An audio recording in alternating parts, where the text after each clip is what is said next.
வாசிக்க கேட்கலாம். மத்தேயு சுவிசேஷம் 17வது அதிகாரத்தின் 1வது வசனம். 6 நாளைக்கு பின்பு இயேசு பேதுருவையும் யாக்கோபையும் அவருடைய சகோதரனாய் யோவானையும் கூட்டிக் கொண்டு தனித்திருக்கும்படி உயர்ந்த மலையின் மேல் போய். தனித்திருக்கும்படிக்கு இயேசு கிறிஸ்து சீஷர்களில் 3 அழைத்து கொண்டு உயர்ந்த மலைக்கு போகிறார். இந்த வாரத்தில் நான் இந்த செய்தியின் தொடர்ச்சியாக வேறொரு காரியத்தை பேசும்படிதான் நான் தியானிக்க ஆரம்பித்தேன். ஆனால் கடந்த சில நாட்களுக்கு முன்பதாக பரிசுத்த ஆவியானவர் இந்த வார்த்தையை உள்ளே வைத்து பேச ஆரம்பித்தார். தேவனுடைய எதிர்பார்ப்பை நிறைவேற்றுகிற சபையாய் நாம காணப்படணும். சத்தமாமேன்னு சொல்லுங்க. தேவ எதிர்பார்ப்பை இங்கே நல்ல கவனிங்க. இயேசு கிறிஸ்து தனித்திருக்கும்படிக்கு சீஷர்களில் 3 அழைத்து கொண்டு உயர்ந்த ஒரு மலையை நோக்கி போகிறார். இதே சம்பவத்தை லூக்கா சுவிசேஷத்திலே எழுதப்பட்டிருக்கிறது. அதில் என்ன வார்த்தை கொடுக்கப்பட்டிருக்கிறது? லூக்கா 9வது அதிகாரம் 28வது வசனம். இந்த வார்த்தைகளை அவர் சொல்லி ஏறக்குறைய 8 நாளான பின்பு அவர் பேதுருவையும் யோவானையும் யாக்கோபையும் கூட்டிக் கொண்டு ஜெபம் பண்ணுகிறதற்கு ஒரு மலையின் மேல் ஏறினார். அங்கே சொல்லப்பட்டிருக்கிறது தனித்திருக்கும்படி ஒரு மலையில் ஏறினார் என்று. இங்கே சொல்லப்பட்டிருக்கிறது ஜெபம் பண்ணுவதற்கு ஒரு மலையின் மேல் ஏறினார் என்று. அப்படி என்றால் இயேசுவோடு கூட தனித்திருக்கிற அனுபவம் என்பது என்ன? நம்முடைய ஜெப வாழ்க்கை. ஜெப வாழ்க்கை. ஆண்டவராக இயேசு கிறிஸ்து ஜெபத்திற்கு மாதிரியாகவும் முன்னோடியாகவும் காணப்படுகிறார். அவர் ஜெபிக்காமல் எதையும் ஆரம்பிக்கவில்லை, ஜெபிக்காமல் எதையும் முடிக்கவில்லை, ஜெபிக்காமல் எந்த ஒரு செயலையும் செய்யவில்லை.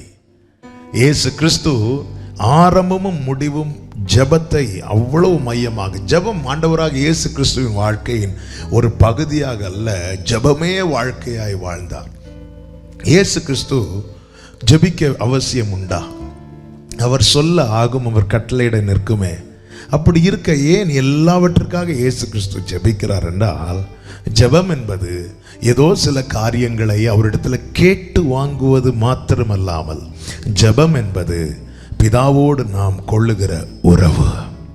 இதைதான் ஆண்டவராக இயேசு கிறிஸ்து ஜெபிக்க கற்றுக் கொடுக்கும் போது அல்லது ஜெபத்தை குறித்து பேசும்போது மத்தேயு 6:6 என்ன சொல்லுகிறார்? கவனியுங்கள். மத்தேயு 6வது அதிகாரம் 6வது வசனம். நீயோ ஜெபம் பண்ணும்போது உன் அறை வீட்டுக்குள் பிரவேசித்து உன் கதவை பூட்டி அந்தரங்கத்தில் இருக்கிற உன் பிதாவை நோக்கி ஜெபம் பண்ணு. இனி கவனிங்க. இங்க பிதா எங்க இருக்கிறாரா? அந்தரங்கத்தில். ஆண்டவராக இயேசு கிறிஸ்து ஜெபிக்க கற்றுக் கொடுக்கும் போது என்ன பிரேயரை கற்றுக் கொடுத்தார்? எப்படி கற்றுக் கொடுத்தார்?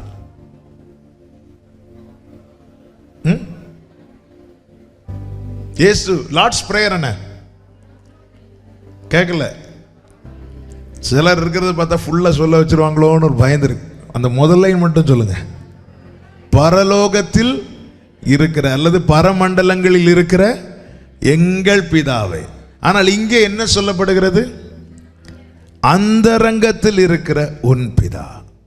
இதைதான், இந்த அனுபவத்துக்குள்ளதான் சபை வளரணும். என்ன?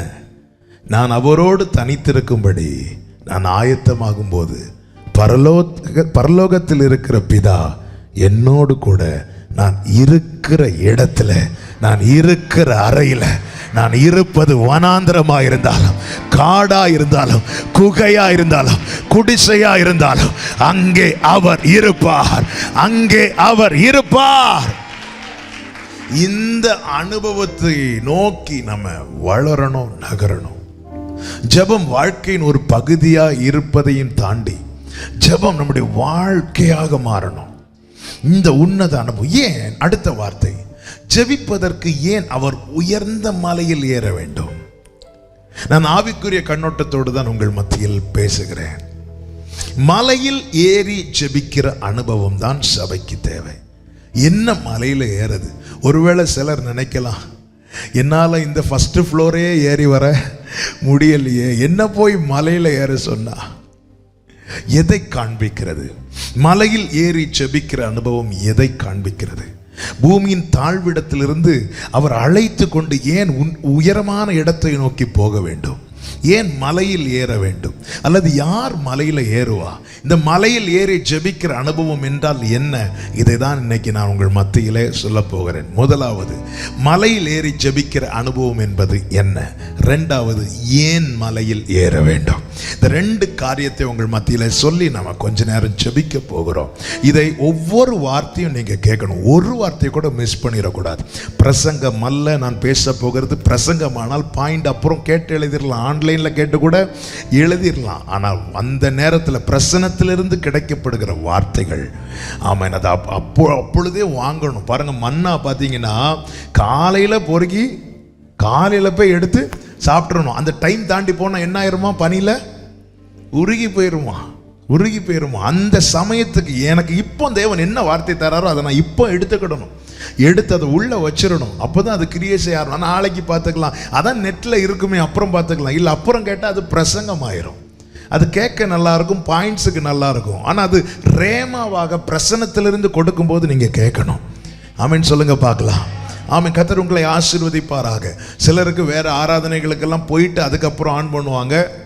காரணம் அவங்க சூழ்நிலை எப்படி இருக்கிறது, அப்போ கர்த்தர் பேசுவார். ஆனால் ஆலயத்துக்குள்ளே இருந்துட்டு வார்த்தையை கேட்குற நேரத்தில் மற்ற காரியங்களை சிந்திக்க கூடாது. காரணம், ஒவ்வொரு வேர்டும் ஒவ்வொரு வார்த்தையும் கர்த்தர் நம்மோடு பேசுகிற வார்த்தைகள். கர்த்தர் கற்று தந்து பேச வைக்கிறார், அவர் பேசுகிறார். அவருக்கு எல்லா மகிமையும் கனமும் உண்டாவதாக. முதலாவது, மலையில் ஏறுகிற அனுபவம் என்பது என்ன? ஏன் மலையில் ஏறி ஜெபிக்கணும்? மலையில் ஏறி ஜெபிக்கிற அனுபவம் என்ன? ஆமாம், ஆண்டவராக இயேசு கிறிஸ்து ஏன் அதை செய்தார்? அது எதை காண்பிக்கிறது? யார் மலையில் ஏறுவான்? சங்கீதம் 24வது சங்கீதம் 3-4 வசனங்களை வாசிக்க கேட்கலாம். 24வது சங்கீதம் 3-4 வசனங்கள். யார் கர்த்தருடைய பர்வதத்தில் ஏறுவான்? யார் கர்த்தருடைய பர்வதத்தில் ஏறுவான்? யார் அவருடைய பரிசுத்த ஸ்தலத்தில் நிலைத்திருப்பான்? கைகளில் சுத்தமுள்ளவன், இருதயத்தில் மாசு இல்லாதவன், தன் ஆத்துமாவை மாயைக்கு ஒப்புக்கொடாதவன், கபடாய் பொய்யாய் ஆணையிடாமல் இருக்கிறவன் மலையில் ஏறுவான். அப்படி என்றால் மலையில் ஏறி ஜெபிக்கிற அனுபவம் என்பது எதை காண்பிக்கிறது? பரிசுத்த ஜீவியம் செய்து பண்ணுகிற ஜெபம், கரையற்ற ஜெபம், பரிசுத்தமுள்ள ஜெபம், பரிசுத்த ஜீவியம் செய்து ஏறெடுக்கிற ஜெபம். அப்படிப்பட்ட ஜெபம்தான் உலகத்தை அசைக்கும், சாத்தானின் ராஜ்யத்தை தளர பண்ணும், தேவ ராஜ்யத்தை வளர பண்ணும். ஆமென். தேசத்துக்கு செழிப்பையும் சேமத்தையும் விடுதலையும் கொடுக்கும். யார் கர்த்தருடைய பர்வதத்தில் ஏறுவான்? கைகளில் சுத்தமுள்ளவன். அசுத்தமானதை நடப்பித்துட்டு பிரேயர் டைம்ல வந்துட்டு அப்பா என்று அழைக்கிறவன் அல்ல, மலையில் ஏறுகிறவன். யார் கர்த்தருடைய பர்வதத்தில் ஏறுவான்? இருதயத்தில் மாசில்லாதவன், பொல்லாத நினைவுகளை நினைத்து அக்கிரம செய்கைகளை படுக்கையிலே யோசித்து பொழுது விடிந்த போது அதை நடப்பிக்க வேண்டும் என்று அக்கிரமத்தை நினைவுகளை யோசித்துக் கொண்டு ஆராதனை வேளையில வந்து ஆண்டவரை என்று ஆராதிக்கிறவன் அல்ல, இருதயத்தில் மாசில்லாதவன். யார் கர்த்தருடைய பர்வதத்தில் ஏறுகிறவன்? தன் ஆத்துமாவை மாயைக்கு ஒப்புக்கொடாதவன். எது மாயை? இந்த பூமியில காண்கிறது எல்லாமே மாயை. பொருளாசை, மண்ணாசை, பெண்ணாசை, பொன்னாசை, இவைகளை பற்றி கொண்டிருக்கிறவன். ஆமென். மாயையை பற்றி கொண்டிருக்கிறான். அவனால் பர்வதத்தில் ஏற முடியாது, அல்லது மலையில் ஏறியை ஜெபிக்கிற அனுபவம் அவனுக்குள்ளே காணப்படாது. யார் பர்வதத்தில் ஏறுகிறவன்? கபடாய் ஆணையிடாதவன். சிலர் பார்த்திருக்கிறீங்களா? பொய் சொல்லுவாங்க, சொல்லிட்டு அதை சாதிக்க பிராமிசும் பண்ணுவாங்க. எல்லாவற்றையும் பார்க்கிற கேட்கிற அறிகிற ஒருவர் உண்டு என்பதை மறந்து விடுகிறார்கள். அது அப்புறம் சாரி கேட்டுக்கலாம். கபடாய் ஆணையிடுகிறவன். இப்படிப்பட்டவர்கள் வாழ்க்கையில ஜெபம் இருக்காது என்றல்ல, இப்படிப்பட்டவர்கள் வாழ்க்கையில் ஒரு நாளும் உயர் மலையில் ஏறி ஜெபிக்கிற அனுபவம் உண்டாகாது. ஆண்டவர் சபையினிடத்தில் விரும்புகிற காரியம் என்ன? உயர்ந்த மலையில் ஏறி ஜெபிக்கிற உன்னத அனுபவத்துக்குள்ளே சபை வளர வேண்டும் என கர்த்தர் விரும்புகிறார். வேதம் சொல்லுகிறது நீதிமொழிகள் 15:8. நீதிமொழிகள் 15:8 வாசிக்க கேட்கலாம். நீதிமொழிகள் 15வது அதிகாரம் 8வது வசனம். துன்மார்க்கருடைய பலி துன்மார்க்கருடைய பலி கர்த்தருக்கு அருவருப்பானது. கர்த்தருக்கு அருவருப்பானது. செம்மையானவர்களின் ஜெபமோ அவருக்கு பிரியம். அவருக்கு பிரியம். துன்மார்க்கத்தில் இருந்து கொண்டு ஏறெடுக்கிற எந்த பலியும், ஸ்தோத்திர பலியாகட்டும் ஜெப பலியாகட்டும், அது தேவனுக்கு எப்படிப்பட்டதாம்? அருவருப்பானதா. துன்மார்க்க ஜீவியம் செய்துவிட்டு என் தேசத்தை இரட்சியும் என்று சொல்லுகிற ஜெபம் தேவனுக்கு அருவருப்பானது. துன்மார்க்க ஜீவியத்தை செய்துவிட்டு உபவாசிக்கிற உபவாசம் தேவனுக்கு அருவருப்பானது. துன்மார்க்கத்தை துணிகரமாய் நடப்பித்து விட்டு இரவு முழுவதும் ஜெபிப்பேன் என்று சொல்லுகிற அந்த ஜெபம் அருவருப்பானது. துன்மார்க்கருடைய பலி தேவனுக்கு அருவருப்பானது. சபையே, நீ ஜெபிக்கவில்லை என்று சொல்லவில்லை. தேவன் எதிர்பார்க்கிற ஜெப வாழ்க்கை என்பது என்ன? உயர் மலையில் ஏறி ஜெபிக்கிற ஜெப அனுபவம். அதாவது கைகளில் சுத்தம், இருதயத்தில் மாசில்லாத நிலைமை, தன் ஆத்மாவை மாயைக்கு ஒப்புக்கொடாமல், கபடாய் ஆணையிடாமல், கர்த்தருடைய சந்ததியாய், அவரால் பிரித்தெடுக்கப்பட்டவனாய், உலகத்திலிருந்து வேறுபட்டவனாய் தேவ பர்வதத்தில் ஏறி ஜெபிக்கிற அந்த உன்னத அனுபவம் சபைக்கு தேவை. சபையினிடத்தில் தேவன் எதிர்பார்க்கிற காரியம் இதுதான். வெளிப்படுத்தின விசேஷம் 5வது அதிகாரம் 8வது அதிகாரங்களிலே ஒரு ஜெபத்தை குறித்து சொல்லப்பட்டிருக்கிறது.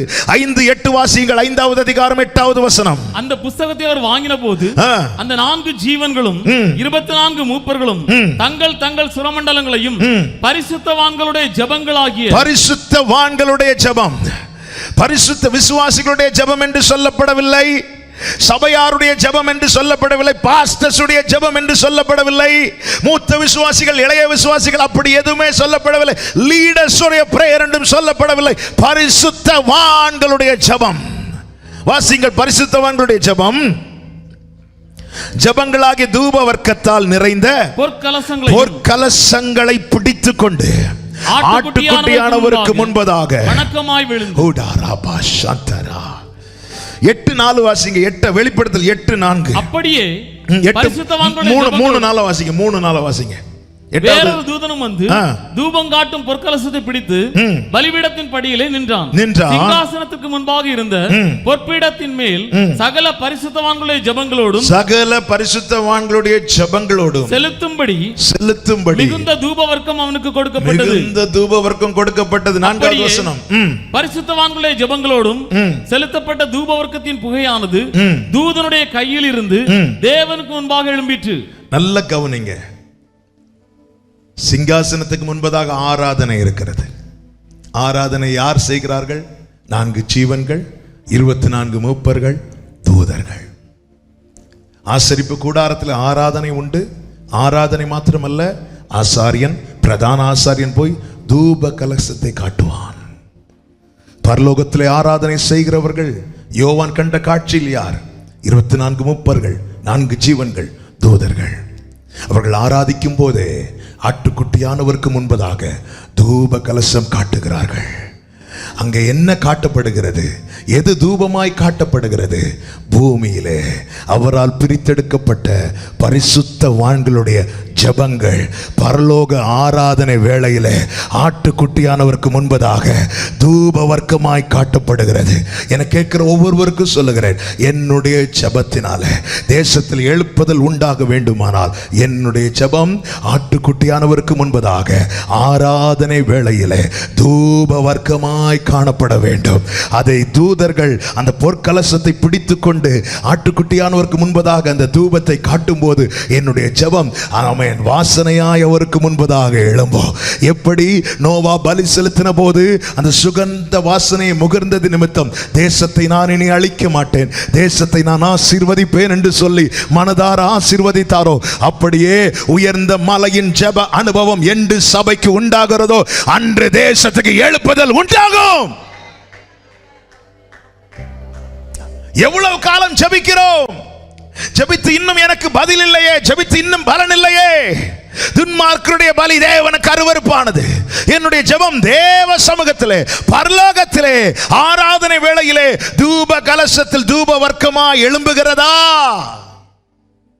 சபையிலே சத்தமாய் ஜெபிக்கலாம், 4 பேர் மத்தியிலே சத்தமா ஜெபிக்கலாம். பரலோகத்திலே ஆராதனை வேளையிலே ஆட்டுக்குட்டியானவருக்கு முன்பதாக, சிங்காசனத்துக்கு முன்பதாக ஆராதிக்கும் போது, ஆராதனை வேளையிலே நாம் எப்படி ஆராதிக்கும் போதே ஜெபிக்கிறோமோ அதே போல பரலோகத்திலே தூதர்கள் ஆராதிப்பார்கள். பூமியில் உள்ள பரிசுத்தவான்களுடைய ஜெபங்கள் அங்கே ஏறெடுக்கப்படும். பரிசுத்தவான்களுடைய ஜெபம், பரிசுத்தவான்களுடைய ஜெபம். நான் இத்தனை காலம் ஒரு காரியத்துக்காய் கண்ணீர் வடித்தேனே, ஏன் இன்னும் பலனை காணவில்லை? தேசத்துக்காய் கதறுகிறேனே, ரட்சிப்புக்காய் கதறுகிறேனே, ஏன் இன்னும் என் ஜெபத்துக்கு பதில் வரவில்லை என்ற கேள்வியோடு யாராவது இதை கேட்டுக்கொண்டிருப்பீர்களானால் இதோ கர்த்தருடைய சத்தத்தை கேளுங்கள். உயர்ந்த மலையில் ஏறி ஜெபிக்கிற அனுபவம் காணப்பட வேண்டும். என்னது வாழ்க்கை? கரை திரை அற்ற பரிசுத்த வாழ்க்கை. ஆமென். ஜெப நேரத்துல மாத்திரம் பைபிளை தூக்கி வச்சிட்டு இருக்கிறது இல்ல. மோசே கோலை தேவனுக்கு முன்பதாக போட்டான், திரும்ப எடுத்துக்கொண்டான், மரணம் வரை அந்த கோலை கையிலே பிடித்திருந்தான்.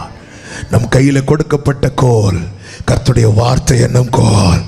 மரணம் வரை இதை பிடிக்கிறவர்கள், நான் உமக்கு விரோதமாய் பாவம் செய்யாதபடிக்கு உம்முடைய வார்த்தையை என் இருதயத்திலே வைத்தேன். கர்த்தருடைய வேதத்தின் படி நடக்கிற உத்தம மார்க்கத்தார் பாக்கியவான்கள்.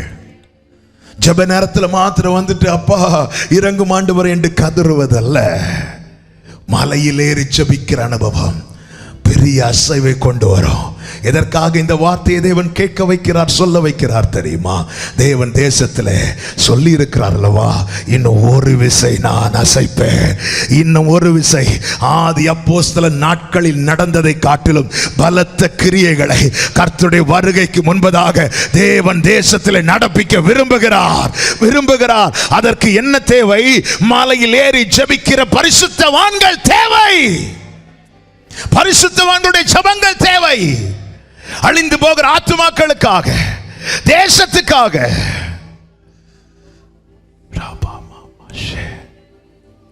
ஜெபிக்கிறவங்க, நீங்க எல்லாரும் ஜெபிக்கிறவங்க தான். மலையில ஏறி ஜெபிக்கிற அனுபவம் தேவை நமக்கு. அதுதான் பரிசுத்த வாழ்க்கை. பரிசுத்த வாழ்க்கை. கைகளில் சுத்தம், இருதயத்தில் மாசில்லாத நிலைமை, தன் ஆத்துமாவை மாயைக்கு ஒப்புக்கொடாமல் கபடாய் ஆணையிடாமல் இருக்கிறவனே, அவன் கர்த்தரால் ஆசீர்வாதத்தையும் தன் ரட்சிப்பின் தேவனால் நீதியையும் பெறுவான். இந்த அனுபவம் உண்டாக என்ன செய்யணும்? ஒரே காரியத்தை அதே சங்கீதம் 24 சொல்லப்பட்டிருக்கிறது. என்ன சொல்லப்பட்டிருக்கிறது? 6வது வசனத்தை வாசியுங்கள். சங்கீதம் 24:6. இதுவே அவரை தேடி விசாரித்து அவருடைய சமூகத்தை நாடுகிற யாக்கோபு என்னும் 3 காரியங்கள். முதல் அவரை தேடணும். அவரை தேடணும். நம்முடைய தேடல் யாரை குறித்திருக்கிறது அல்லது எதை குறித்திருக்கிறது? ஆண்டவர் சமூகத்தில் எதுக்கு ஜெபிக்க போறோம்? நாம் அவரிடத்தில் உள்ளவைகளை தான் தேடுகிறோமே தவிர அவரை தேடுவதில்லை. போவாஸ் முதலாவது வயல் நிலத்துக்கு போனது, ரூத் முதலாவது போவாஸின் வயல் நிலத்துக்கு போனது எதற்காக? போவாஸை பார்ப்பதற்கா? இல்ல, போவாஸின் வயலில் உள்ள நன்மையை வாங்குவதற்கு. நாம் தேவ சமூகத்தில் எதற்கு வருகிறோம்? நன்மைக்காக வருகிறவர்கள் பர்வதத்தில் ஏற முடியாது. நன்மைக்காக மாத்திரம் வருகிறவர்கள், சுகத்துக்காக, ஆசீர்வாதத்துக்காக, இம்மைக்கான காரியங்களுக்காக மாத்திரம் தேவனை தேடுகிறவர்கள் பர்வதத்தில் ஏற முடியாது. அவரிடத்தில் உள்ளதை அல்ல, அவரை. தாவீதுக்கு தேவன் கொடுத்த வாக்கு என்ன? தாவீது சொல்லுகிறான், என் முகத்தை தேடுங்கள் என்று சொன்னீரே, உம்முடைய முகத்தையே தேடுவேன் ஆண்டவரே, உம்முடைய முகத்தையே தேடுவேன். 27வது சங்கீதத்தில் சொல்றார். 63வது சங்கீதத்தில் தாவீது சொல்லுகிறார், இப்படி நான் உம்மை பார்க்க ஆசையா இருந்து, உம்மை பார்க்க ஆசை. நான் ஆலயத்துக்கு எதுக்கு வருகிறேன் தெரியுமாப்பா? உம்மை பார்க்க ஆசையா இருந்து. சர்ச்சுக்கு போனா அது கிடைக்கும் இது கிடைக்கும் இல்ல, உம்மை பார்க்க ஆசையா இருந்து அவரை தேடுகிற அனுபவம் எப்பொழுது நமக்குள்ளே உண்டாகுதோ நம்முடைய கால்கள் தீமையை விட்டு விலகும். நான் அவரை தேடுகிறவன், அதிகாலையில் என்னை தேடுகிறவன் என்னை கண்டடைகிறான் என்று கர்த்தர் சொல்லுகிறார். அவரை தேடுகிற அனுபவம். 2வது அவரை விசாரித்து, அதுதான் அவரை அறிகிற அறிவு. இன்னும் நான் அவரை அறியணும், இன்னும் நான் அவரை அறியணும். மோசே தேவனை தேடும்படிக்கு மலையிலே போகிறான். அவரோடு பேசும்போது அவன்கிட்ட என்ன கேட்கிறான்? அவர்கிட்ட, ஆண்டவரை இன்னும் உண்மை அறியணும், உங்க சமூகம் எனக்கு முன்பாக சொல்லணும். எதுக்கு மோசே? உண்மை அறியணும் ஆண்டவரே. ஹல்லேலூயா. இன்னும் அவர் அறியணும் ஆண்டவரே.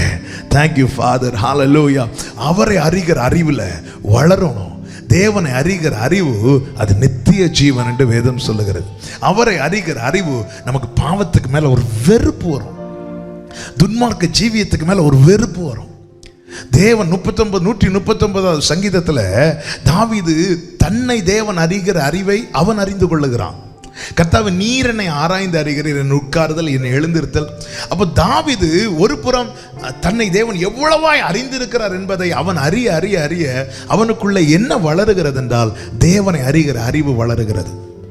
அந்த வளர்ச்சி நிமித்தமாய் தான் 139 கடைசி வசனங்கள்ல படிச்சீங்கன்னா தெரியும், உம்மை பகைக்கிறவர்களை நான் பகையாமலும் உமக்கு விரோதமாய் எழும்புகிறவர்களை நான் அருவருக்காமலும் இருப்பேனோ. அதை நான் ஆவிக்குரிய, நமக்கு யுத்தம் மாம்சத்தோடு இரத்தத்தோடு அல்ல. அப்படின்னு என்ன அர்த்தம்? நமக்குள்ளே தேவனை பகைக்கும்படி உண்டாகிற எழும்புகிற எண்ணங்கள், எழும்புகிற கிரியைகள், தேவனை அறிகிற அறிவு நிமித்தம் அதை நம்மால் அருவருக்க முடியும். பவுல் சொல்லுகிறார், நான் அவரை அறிகிற அறிவின் மேன்மைக்காக எனக்கு லாபமானதை நஷ்டம் என்றும். அப்ப தேவனை அறிகிற அறிவில் வளரும் போது அதான் விசாரித்து அறிகிறது. கர்த்தரை அறியணும். பைபிளை எதுக்கு படிக்கிறோம்? இன்னைக்கு என்ன வாக்கு தத்துவம்? உன் பானையில் எண்ணெய் குறைவதில்லை, அந்த வார்த்தையை கேட்க தான் இன்னைக்கு ஆசைப்படுறோமா? நீ கடன் வாங்க மாட்டாய், கடன் கொடுப்பாய். என்ன வாக்கு தத்துவம்? எதுக்காக பைபிளை திறக்கிறோம்? அவர் அறியணும், அவர் அறியணும். ஆண்டவரே, உங்களை குறித்து என்ன ஆண்டவரே சொல்லப்பட்டிருக்கிறது? ஆதியாகமம் முதல் வெளிப்படுத்தின விசேஷம் வரைக்கும் நீங்க படிக்கும்போது உடைய வேதத்தில் உள்ள அதிசயங்களை காணும்படி என் கண்களை திறந்தருளும் என்று ஜெபத்தோடு நீங்கள் படிக்கும்போது ஆதியாகமம் முதல் வெளிப்படுத்தின விசேஷம் வரைக்கும் கிறிஸ்து வெளிப்படுவதை உங்களாலே பார்க்க முடியும். கைகளை உயர்த்தி ஆமென் சொல்லுங்க பார்க்கலாம். அவர் வெளிப்படுகிறார். இதுவே அவரை தேடி, அவரை விசாரித்து, அவருடைய சமூகத்தை நாடணும், அவருடைய பிரசன்னத்துக்காக ஏங்கணும். மோசே மாதிரி உங்க சமூகம் என் முன்னாடி செல்லலைன்னா நான் இங்கிருந்து ஒரு ஸ்டெப்பு கூட எடுத்து வைக்க மாட்டேன். ஆமென். உடன்படிக்கை பெட்டி எப்பொழுது ஆசாரியர்கள் தோளில் தூக்கி வைக்கிறார்களோ அப்பொழுது ஜனங்கள் எல்லாம் பிரயாணம் பண்ண ஆயத்தமாவார்கள். ஜனங்கள் உடன்படிக்கை பெட்டியை நடத்தவில்லை, உடன்படிக்கை பெட்டி ஜனங்களை நடத்தினது. இந்த அனுபவம் உண்டாகும் வரைக்கும் இஸ்ரவேலர் எங்கும் தோற்கவில்லை. ஆனால் ஏலியின் பிள்ளைகள் ஓப்னி பினெகாஸ் எழும்பி பெலிஸ்தியருக்கு விரோதமாக யுத்தம் பண்ணின போது தங்கள் இஷ்டப்படி உடன்படிக்கை பெட்டியை தூக்கிட்டு போனாங்க. அந்த இடத்துல பெலிஸ்தியரின் கை ஓங்கினது. என் இஷ்டப்படி நான் அவரை அழைக்க முடியாது.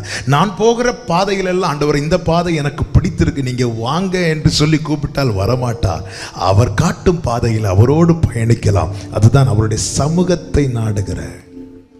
வலதுபுறம் இடதுபுறம் சாயும் போது வழி இதுவே, இதில் நடவுங்கள்ங்கிற சத்தம் கேட்கும். சமூகத்தை நாடுகிற சந்ததி இப்படிப்பட்டவர்கள் எப்படி மாறுவார்கள்? அவருடைய கிரியைகளில் சுத்தம் இருக்கும், அவருடைய இருதயத்தில் இருக்கிற மாசு அகற்றப்படும், அவருடைய ஆத்துமா காக்கப்படும், அவர்கள் வாயிலே உண்மை இருக்கும். ஆமென். இப்படிப்பட்டவர்கள் பர்வதத்தில் ஏறுவார்கள், மலையின் மேல் ஏறுவார்கள். அவர்கள் ஏறெடுக்கிற ஜெபங்கள் பரலோகத்திலே ஆராதனை நடக்கும் வேளையிலே தூப கலசத்திலிருந்து தூப வர்க்கமாய் ஆட்டுக்குட்டியானவருக்கு முன்பாக எழும்பும். அந்த ஜெபங்களுக்கு மிகுந்த பலனை கொண்டு வரும். அந்த ஜெபங்கள் மிகுந்த அசைவை கொண்டு வரும். இப்படிப்பட்ட ஜெபம் செய்கிற சபையாய், மணவாட்டியாய், தேவ பிள்ளையாய் நாம் உருவாக்கப்பட வேண்டும் என்பதே பரலோக தேவனுடைய விருப்பம். ஆண்டவரே, இந்த வார்த்தையை சொல்லும் போது என்னை அப்படி உருவாக்குங்கப்பா, என்னை அப்படி மாத்துங்கப்பா. என் ஜெபம் ஆண்டவரே, பரலோகத்தில் தூபம் காட்டப்படணும்ப்பா. இந்த தூப கலசத்தில் எழும்புகிற தூப வர்க்கமா என் ஜெபம் இருக்கணும் ஆண்டவர். இல்லைன்னா நான் எவ்வளவு ஜெபித்து என்ன பிரயோஜனங்க? நான் உபவாசித்து என்ன பிரயோஜனம்? நான் 24 மணி நேரம் துன்மார்க்கத்துக்குள்ளே இருந்து 24 மணி நேரம் ஏசப்பா இந்தியாவை ரட்சியும் ஆண்டவரே, அப்படி செய்யுங்க இப்படி செய்யுங்க நான் சொல்வதனால என்ன பிரயோஜனம்? என் ஜெபம் ஒரு அசைவை கொண்டு வர வேண்டுமானால் அந்த ஜெபம் பரலோக ஆராதனை வேளையிலே தூப வர்க்கமாய் ஆட்டுக்குட்டியானவருக்கு முன்பதாக காட்டப்பட வேண்டும். அப்படி காட்டப்பட வேண்டுமானால் என்னுடைய ஜெபம் பரிசுத்தம் உள்ளதாக இருக்க வேண்டும்.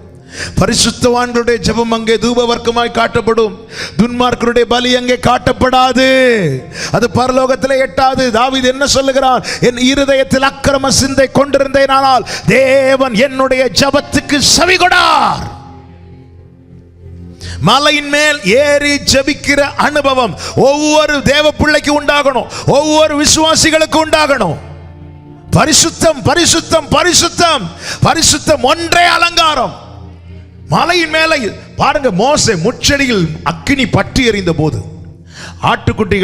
ஆடுகளை மேய்த்து கொண்டிருந்த மோசே ஒரே பர்வதத்தில் வருகிறான். முச்செடி பற்றி எறிகிறதை பார்க்கிறான். பற்றி எறிந்தும் அது வெந்து போகாது இருப்பதை பார்த்ததும் மோசே நின்று பார்க்கிறான். ஒரு பிரச்சனை கிடையாது. அதன் பிறகு மோசே பார்க்கிறான், ஏன் இது இன்னும் வெந்து போகல, நான் கிட்ட போய் பார்ப்பேன் என்று நின்ன இடத்துல இருந்து நெருங்க ஆரம்பிக்கும் போது முச்செடியிலிருந்து கர்த்தர் பேசுகிறார். மோசே கிட்ட வராத. ஏன் கிட்ட வரக்கூடாது? நீ நிற்கிற பூமி பரிசுத்த பூமி. நீ நிற்கிற இடம் பரிசுத்த இடம். அப்படி என்றால் இது எதை காண்பிக்கிறது? மோசே ஏன் ஆண்டவர் நெருங்க விடல? மோசே கிட்ட என்ன இல்லை? பரிசுத்தம் இல்ல. பரிசுத்தம் இருந்திருந்தா நெருங்க விட்டிருப்பார். அடுத்த கேள்வி, பரிசுத்தம் இல்லாம அவர் சமூகத்தில் நிக்க முடியுமா? மோசே விழுந்தானா நின்னானா? மோசே கிட்ட ஆண்டவர் என்ன சொல்கிறார்? நீ நிற்கிற பூமி. பரிசுத்தம் இல்லாம தேவ சமூகத்தில் நிக்க முடியுமா? இப்போ மோசே எப்படி நின்னா? அதுதான் கிருபை. அதுதான் கிருபை. இன்னைக்கு நானும் நீங்களும் எப்படி தேவ சமூகத்தில் நிற்கிறோம்? கிருபை கிருபை கிருபை. நல்ல கவனிங்க. நிற்க அப்போ என்ன தேவை? கிருபை. நெருங்க பரிசுத்தம். இன்னைக்கு நம்ம நிக்கிறதுலே திருப்தி அடைகிறோம். நிக்கிறதுலே திருப்தி அடைகிறோம். வருத்தப்பட்டு பாரம் சுமக்கிறவங்களை நீங்க எல்லாரும் என்கிட்ட வாருங்கள் என்றார். ஆயக்காரர்கள் பாவிகள் எல்லாரும் வந்தாங்க. அது கிருபை. கிருபை மேல் கிருபை கொடுப்பது எதற்கு தெரியுமா? வந்துட்டு கொஞ்ச நேரம் உட்கார்ந்துட்டு போவதற்கல்ல. நெருங்க நெருங்க நெருங்க. என்ன தேவை? பரிசுத்தம் தேவை. பரிசுத்தம் தேவை. மலையின் மேல் ஏறுகிற அனுபவம் என்பது என்ன? அவரோடு நெருங்குகிற அனுபவம்.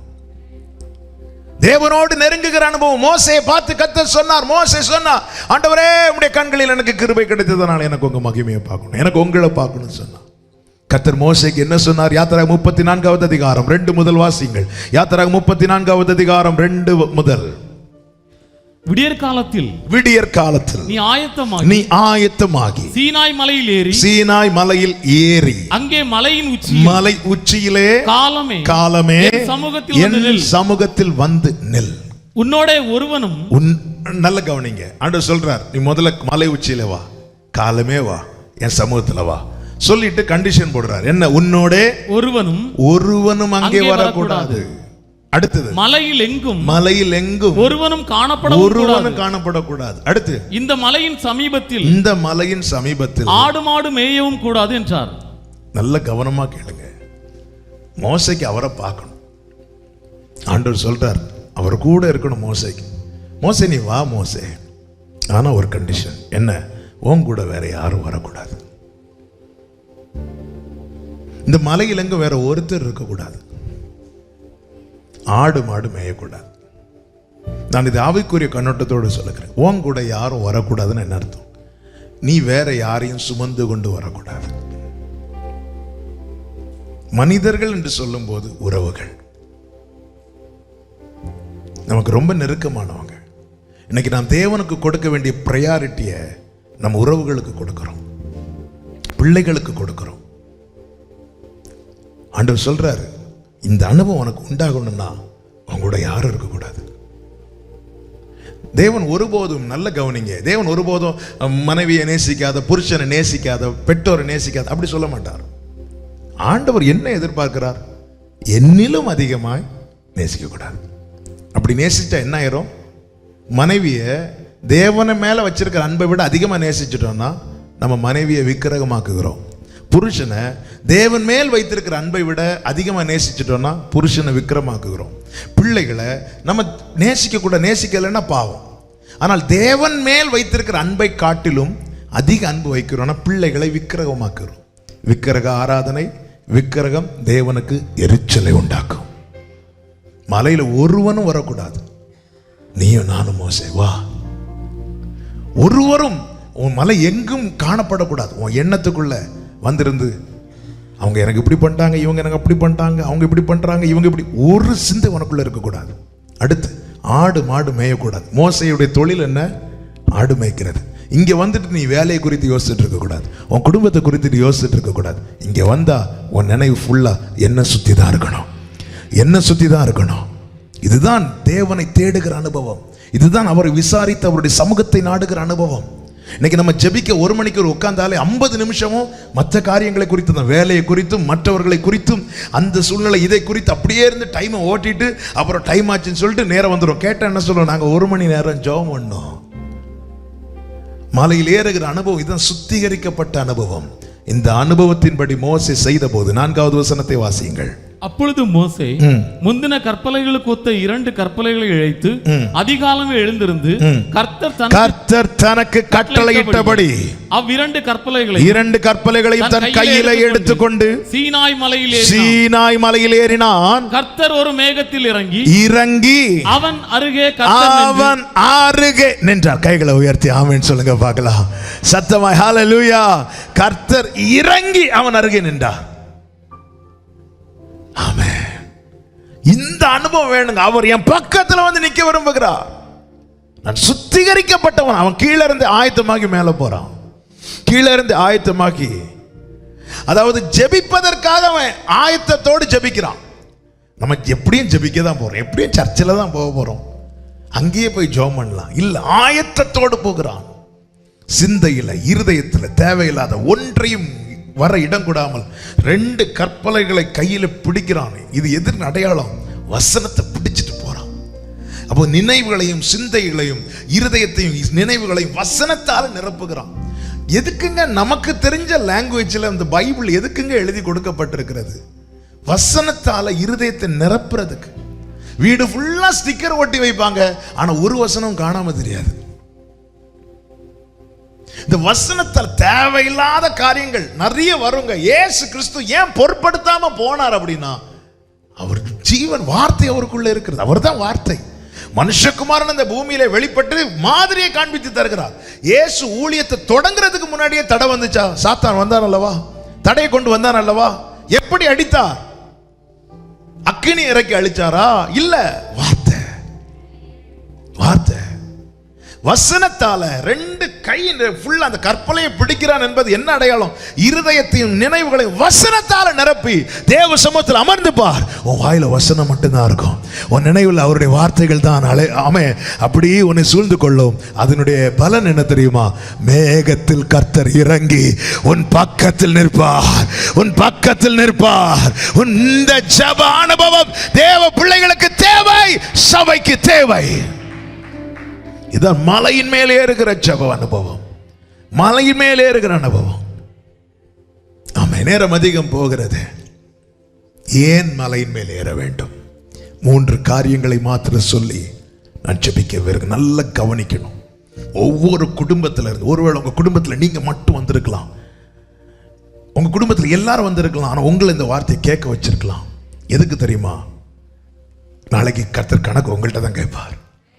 மலையில ஏற அனுபவம் வேணும். உங்க குடும்பத்துடைய உத்தரவாதி நீங்க தான். ஆமே, இந்த அனுபவம் உங்களுக்கு உண்டாக வேண்டும். எதற்காக மலையின் மேல் ஏறுகிற அனுபவம் தேவை? 3 காரியம். முதலாவது, அமலேக்கியனை அதம் பண்ண. அமலேக்கியனை அதம் பண்ண.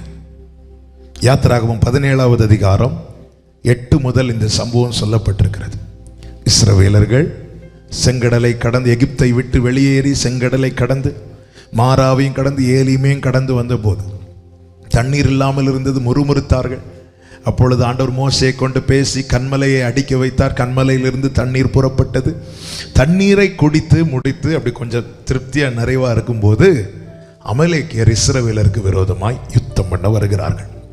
இஸ்ரவேலரோ இதுவரை யுத்தம் செய்து பழக்கம் இல்லாதவர்கள். அவர்கள் யுத்தம் செய்து பழக்கம் இல்லை. அவர்களுக்காக யுத்தம் செய்தது அவர்களுடைய இரட்சகர், அவர்களுடைய மீட்பர். இப்பொழுது அமலேக்கியர் எதிராய் வருகிறார்கள். இங்கேதான் என்ன நடக்கிறது கவனியுங்கள். மோசே என்ன செய்கிறான்? யோசுவாவை யுத்தம் செய்ய அனுப்பிவிட்டு மோசே ஒரு மலையின் மேல் ஏறுகிறான். தேவனுடைய கோலை கையில் பிடித்துக் கொண்டு மலையின் மேல் ஏறுகிறான். மோசையோடு கூட ஆரோனும் ஊரும் ஏறுகிறார்கள். மோசையின் கை உயர்த்தப்பட்ட போது அமலேக்கின் கை தாழ்த்தப்பட்டது.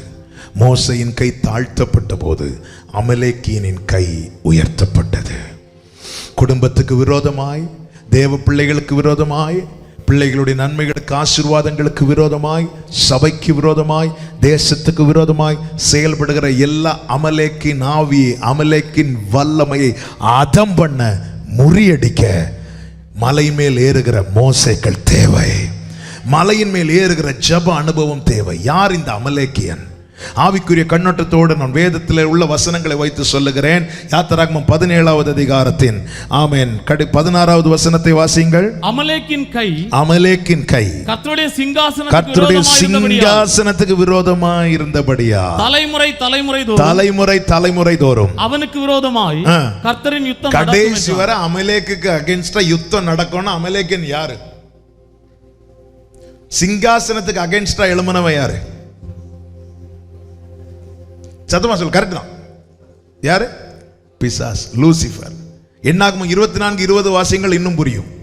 மேலும் அவன் அமலேக்கை பார்த்து என்னாகும் 24:20 அமலேக்கை பார்த்து தன் வாக்கியத்தை எடுத்துரைத்து அமலேக்கு முந்தி எழும்பினவன் ஆனாலும் அவன் முடிவிலே முற்றிலும் நாசமாவான். அமலேக்கு முந்தி எழும்பினவன், சிங்காசனத்துக்கு விரோதமாக எழும்பினவன், அவன் எப்பொழுது தெரியுமா கம்ப்ளீட்டா நாசமாவான்? முடிவிலே. அப்போ இதற்கு இடையில என்ன நடக்கிறது? அதுதான் யாத்திராகமம் 17:16. தலைமுறை தோறும் அவனுக்கு விரோதமாக யுத்தம் நடக்கிறது.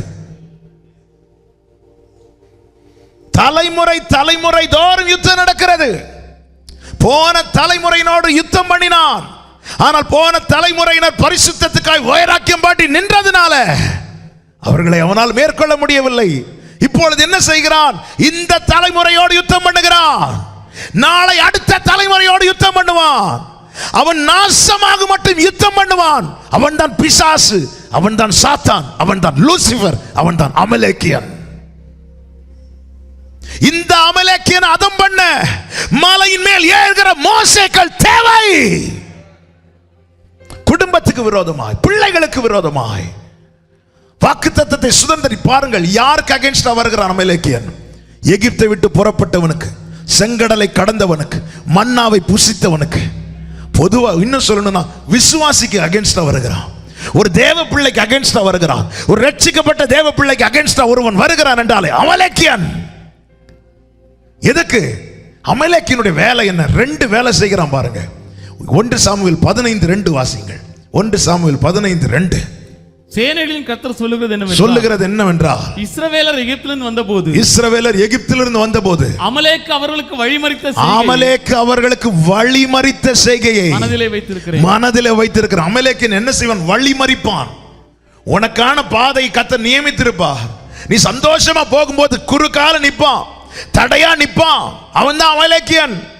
பிள்ளைய கஷ்டப்பட்டு படிக்க வச்சிட்டீங்க, பிள்ளைக்கு வேலை எல்லாம் கைகூடி வரும்போது ஒரு தடை, பிள்ளைக்கு திருமண காரியத்தை பார்க்கும்போது ஒரு தடை, நன்மையை சுதந்திரிக்கும் போது தடை, நிறைய நன்மைகளுக்கு ஆசீர்வாதங்களுக்கு வாக்குத்தத்தங்களை சுதந்திரிக்க விடாதபடி வழிமறிக்கிறவன், குறுக்கால நிற்கிறவன், தடையாய் நிற்கிறவன், அவன் தான் அமலேக்கியன்.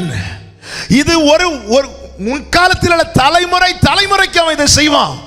அவன் நாசமாகி போக மட்டும் இதை செய்வான். இந்த நேரத்தில் என்ன தேவை? மலை மேல் ஏறுகிற மோசேக்கள் தேவை. மலை மேல் ஏறுகிற மோசேக்கள் தேவை. குடும்பத்தில் எவ்வளவு நன்மைகள் இருக்கிறது, ஆனா முடியல, சுதந்திரிக்க முடியல, வழிமறித்து நிற்கிற அமலேக்கியன். சந்தோஷத்தை அனுபவிக்க முடியல, மகிழ்ச்சியா இருக்க முடியல. ஒரு புருஷ மனைவி சந்தோஷமா கொஞ்ச நேரம் பேசி பழகினா ஏதோ ஒரு வகையில் வந்து வழிமறிப்பான். பிள்ளைகள் பெற்றோர் சந்தோஷமா கொஞ்ச நேரம் இருந்த அவனால பொறுத்துக்க முடியாது. சகோதரர்கள் ஐக்கியம் இருந்து அவனால் தாங்க முடியாது. ஏதோ ஒரு ரூபத்தில் வந்து வழிமறித்து நிற்பான். இப்படி வழிமறிக்கிற அமலேக்கியனை தாழ்த்த அல்லது அதம் பண்ண மலையின் மேல் ஏறி ஜெபிக்கிற அனுபவம் சபைக்கு தேவை. உங்கள் குடும்ப நிலையை நீங்கள் பாருங்கள். ஆமென். ஏன் மகிழ்ச்சியா இருக்க முடியவில்லை? ஏன் சமாதானமா இருக்க முடியவில்லை? ஏன் நன்மையை சுதந்திரிக்க முடியவில்லை? எனக்கு வாக்கு தந்து எத்தனை வருஷம் ஆச்சு? 11 நாளில் கடக்க வேண்டிய சென்று சுதந்திரிக்க வேண்டிய காணான ஏன் நான் 40 வருஷம் சுத்திட்டு இருக்கணும்? வழிமறி ஆண்டவர் சொல்ற, அதை நான் மனசுல வச்சிருக்கிறேன். வழிமறித்த அமலேக்கியன். மோசைக்கு வயசாச்சு உண்மைதான், ஆனா மோசையின் ஜெப அனுபவம் குறையல. அவன் மலையில ஏறுகிறான். மலையில ஏறும்போது ஆரோனும் ஊரும் உடன் ஏறுகிறார்கள். நான் ஆவிக்குரிய அர்த்தத்தோடு சொல்லுகிறேன். ஆரோன் யார்? தேவ சமூகத்தில் நின்று ஆராதிக்கிற ஆசாரியன், தூபம் காட்டுகிற ஆசாரியன். இந்த தூபம் எதன் அடையாளம்? ஜெபம். ஊர் யார்? ஊர் என்ற வார்த்தையின் அர்த்தம் என்ன தெரியுமா? நோபல் மேன் அல்லது பியூரிட்டி. அதை இப்படி சொல்ல விரும்புகிறேன், அது பரிசுத்தம். மோசே எப்படி போகிறான்? தேவனுடைய கோல், ஆரோன், ஊர். ஜெபம், பரிசுத்தம், கர்த்தருடைய வசனம். இதுதான் மலையில் ஏறுகிற அனுபவம். பரிசுத்த ஜீவியமும் கர்த்தருடைய வசனத்தை பிடித்துக் கொண்டு, பரிசுத்த ஜீவியம் வாழ்ந்து கர்த்தருடைய வசனத்தை பிடித்துக் கொண்டு கர்த்தருடைய சமூகத்தை நோக்கி நீ ஜெபத்தை ஏறெடுக்கும் போது உன் குடும்பத்துக்கு விரோதமாய், பிள்ளைகளுக்கு விரோதமாய், சபைக்கு விரோதமாய், தேசத்துக்கு விரோதமாக எழும்புகிற எல்லா அமலேக்கின் கையும் தாழ்த்தப்படும். தேவ நாமம் உயர்த்தப்படும். நீ பாடுவ, யெகோவா நேசி எங்கள் வெற்றி கொடியே என்று பாடுவாய். குடும்பத்துக்கு விரோதமாய், பிள்ளைகளுக்கு விரோதமாய், சபைகளுக்கு விரோதமாய், தேசத்துக்கு விரோதமாய் எழும்புகிற அமலேக்கியனை அதம் பண்ண பரிசுத்தமுள்ள ஜீவியமும் வசனத்தை பற்றி கொண்டு தேவ சமூகத்தில் திறப்பிலே நிற்கிற ஜெப அனுபவமும் தேவை. தேவை. அமலேக்கியன் யார்? வழிமறிக்கிறவன். அவன் வழிமறிக்கிறது மாத்திரமல்ல, இன்னொரு காரியத்தை செய்கிறான். நியாயாதிபதிகள் 6வது அதிகாரம் 3-4 வசனங்கள். நியாயாதிபதிகள் 6வது அதிகாரம் அதனுடைய 3-4 வசனங்கள். இஸ்ரவேலர் விதை விதைத்திருக்கும் போது மீதியானியரும் அமலேக்கியரும் கிழக்கத்தி புத்திரரும் அவர்களுக்கு விரோதமாக எழும்பி வந்து அடுத்த வார்த்தை பாருங்க, 4வது வசனம். எதிரே பாளையம் இறங்கி காசாவின் எல்லை மட்டும் நிலத்தின் விளைச்சலை கெடுத்து போட்டுருவாங்க. நன்மையை கெடுத்து, எனக்கு வேண்டாம் உனக்கு வேண்டாம், கெடுத்து போட்டுருவாங்க. பிள்ளைகளுடைய வாலிபத்தை கெடுத்து போடுகிறவன், பிள்ளைகளுடைய எதிர்காலத்தை கெடுத்து போடுகிறவன். நல்லா வளர்ந்த பிள்ளைங்க, ஆமே, தேவ சமூகத்தில் வளர்ந்த பிள்ளைங்க ஏதோ ஒரு வகையில் அகப்படுத்தி கெடுத்து போடுகிறவன், தொழிலை கெடுத்து போடுகிறவன், கஷ்டப்பட்டு சம்பாதித்த சம்பாத்தியத்தை கெடுத்து போடுகிறவன், விளைச்சலை கெடுத்து போடுகிறவன். அவன்தான் அமலேக்கியன்.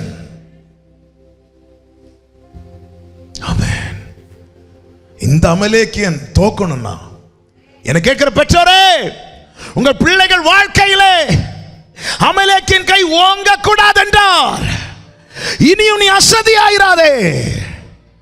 மலையில் ஏறுகிற அனுபவம் உண்டாவதாக. மோசே விட யோசுவா பலம் உள்ளவன். ஆனா மோசே கை தளர்ந்தால் யோசுவா அவுட். கர்த்தர் யுத்தம் பண்ணுகிற யோசுவாவை பார்க்கல, ஜபிக்கிற மோசையை பார்த்தார். யோசுவா மாதிரி உங்களால துடிப்போடு செயல்பட முடியாமல் இருக்கலாம், அங்கும் இங்கும் ஓட முடியாமல் இருக்கலாம். ஆனா உன் மேல தேவன் வைத்திருக்கிற அபிஷேகத்தை, எதிர்பார்ப்பை நீ அறிந்து கொள். நீ பரிசுத்த வாழ்க்கையோடு தேவனுடைய கோலை பிடித்துக் கொண்டு தேவ சமூகத்தில் நீ ஜபிக்கும் போது வெளியே போகிற யோசுவாக்கள் ஜெயிப்பார்கள். சத்ருவின் பிடியில் அகப்பட மாட்டார்கள். அவர்களுக்கு விரோதமாய், அவர்களுக்கு எதிராய், அவர்களுக்கு மறைவாய் வைத்திருக்கிற கண்ணி தெரிப்புண்டு போய் அவர்கள் தப்புவிக்கப்படுவார்கள். தலைமுறை தலைமுறைக்கு யுத்தம் பண்ணுகிற அமலேக்கியனை அதம் பண்ண பரிசுத்த ஜெபம், பரிசுத்த ஜீவியம், பரிசுத்தமுள்ள ஜெபம் அவசியம். இல்லை என்றால் அவன் கெடுத்து போட்டு விடுவானா, கெடுத்து போட்டு விடுவானா. ஆமென். அமலேக்கியனை அதம் பண்ண. ஆமென். எத்தனை பிள்ளைகளுடைய வாலிபத்தை கெடுத்திருக்கிறான், எத்தனை பேருடைய எதிர்காலத்தை கெடுத்திருக்கிறான். எத்தனை பேர் எழும்ப விடாதற்கு கஷ்டப்பட்டு விதைப்பாங்க, கஷ்டப்பட்டு விதைப்பாங்க. ஆனா அறுவடை நாட்கள்ல படையெடுத்து வந்துருவான். விதைக்கிற போதெல்லாம் கை வைக்க மாட்டான். பிசாசனுடைய அவன் எதுல, அதாவது வேதனைப்படுத்தி ரசிக்கிறவன் தான் பிசாசு. வேதனைப்படுத்தி சிரிக்கிறவன் தான் பிசாசு.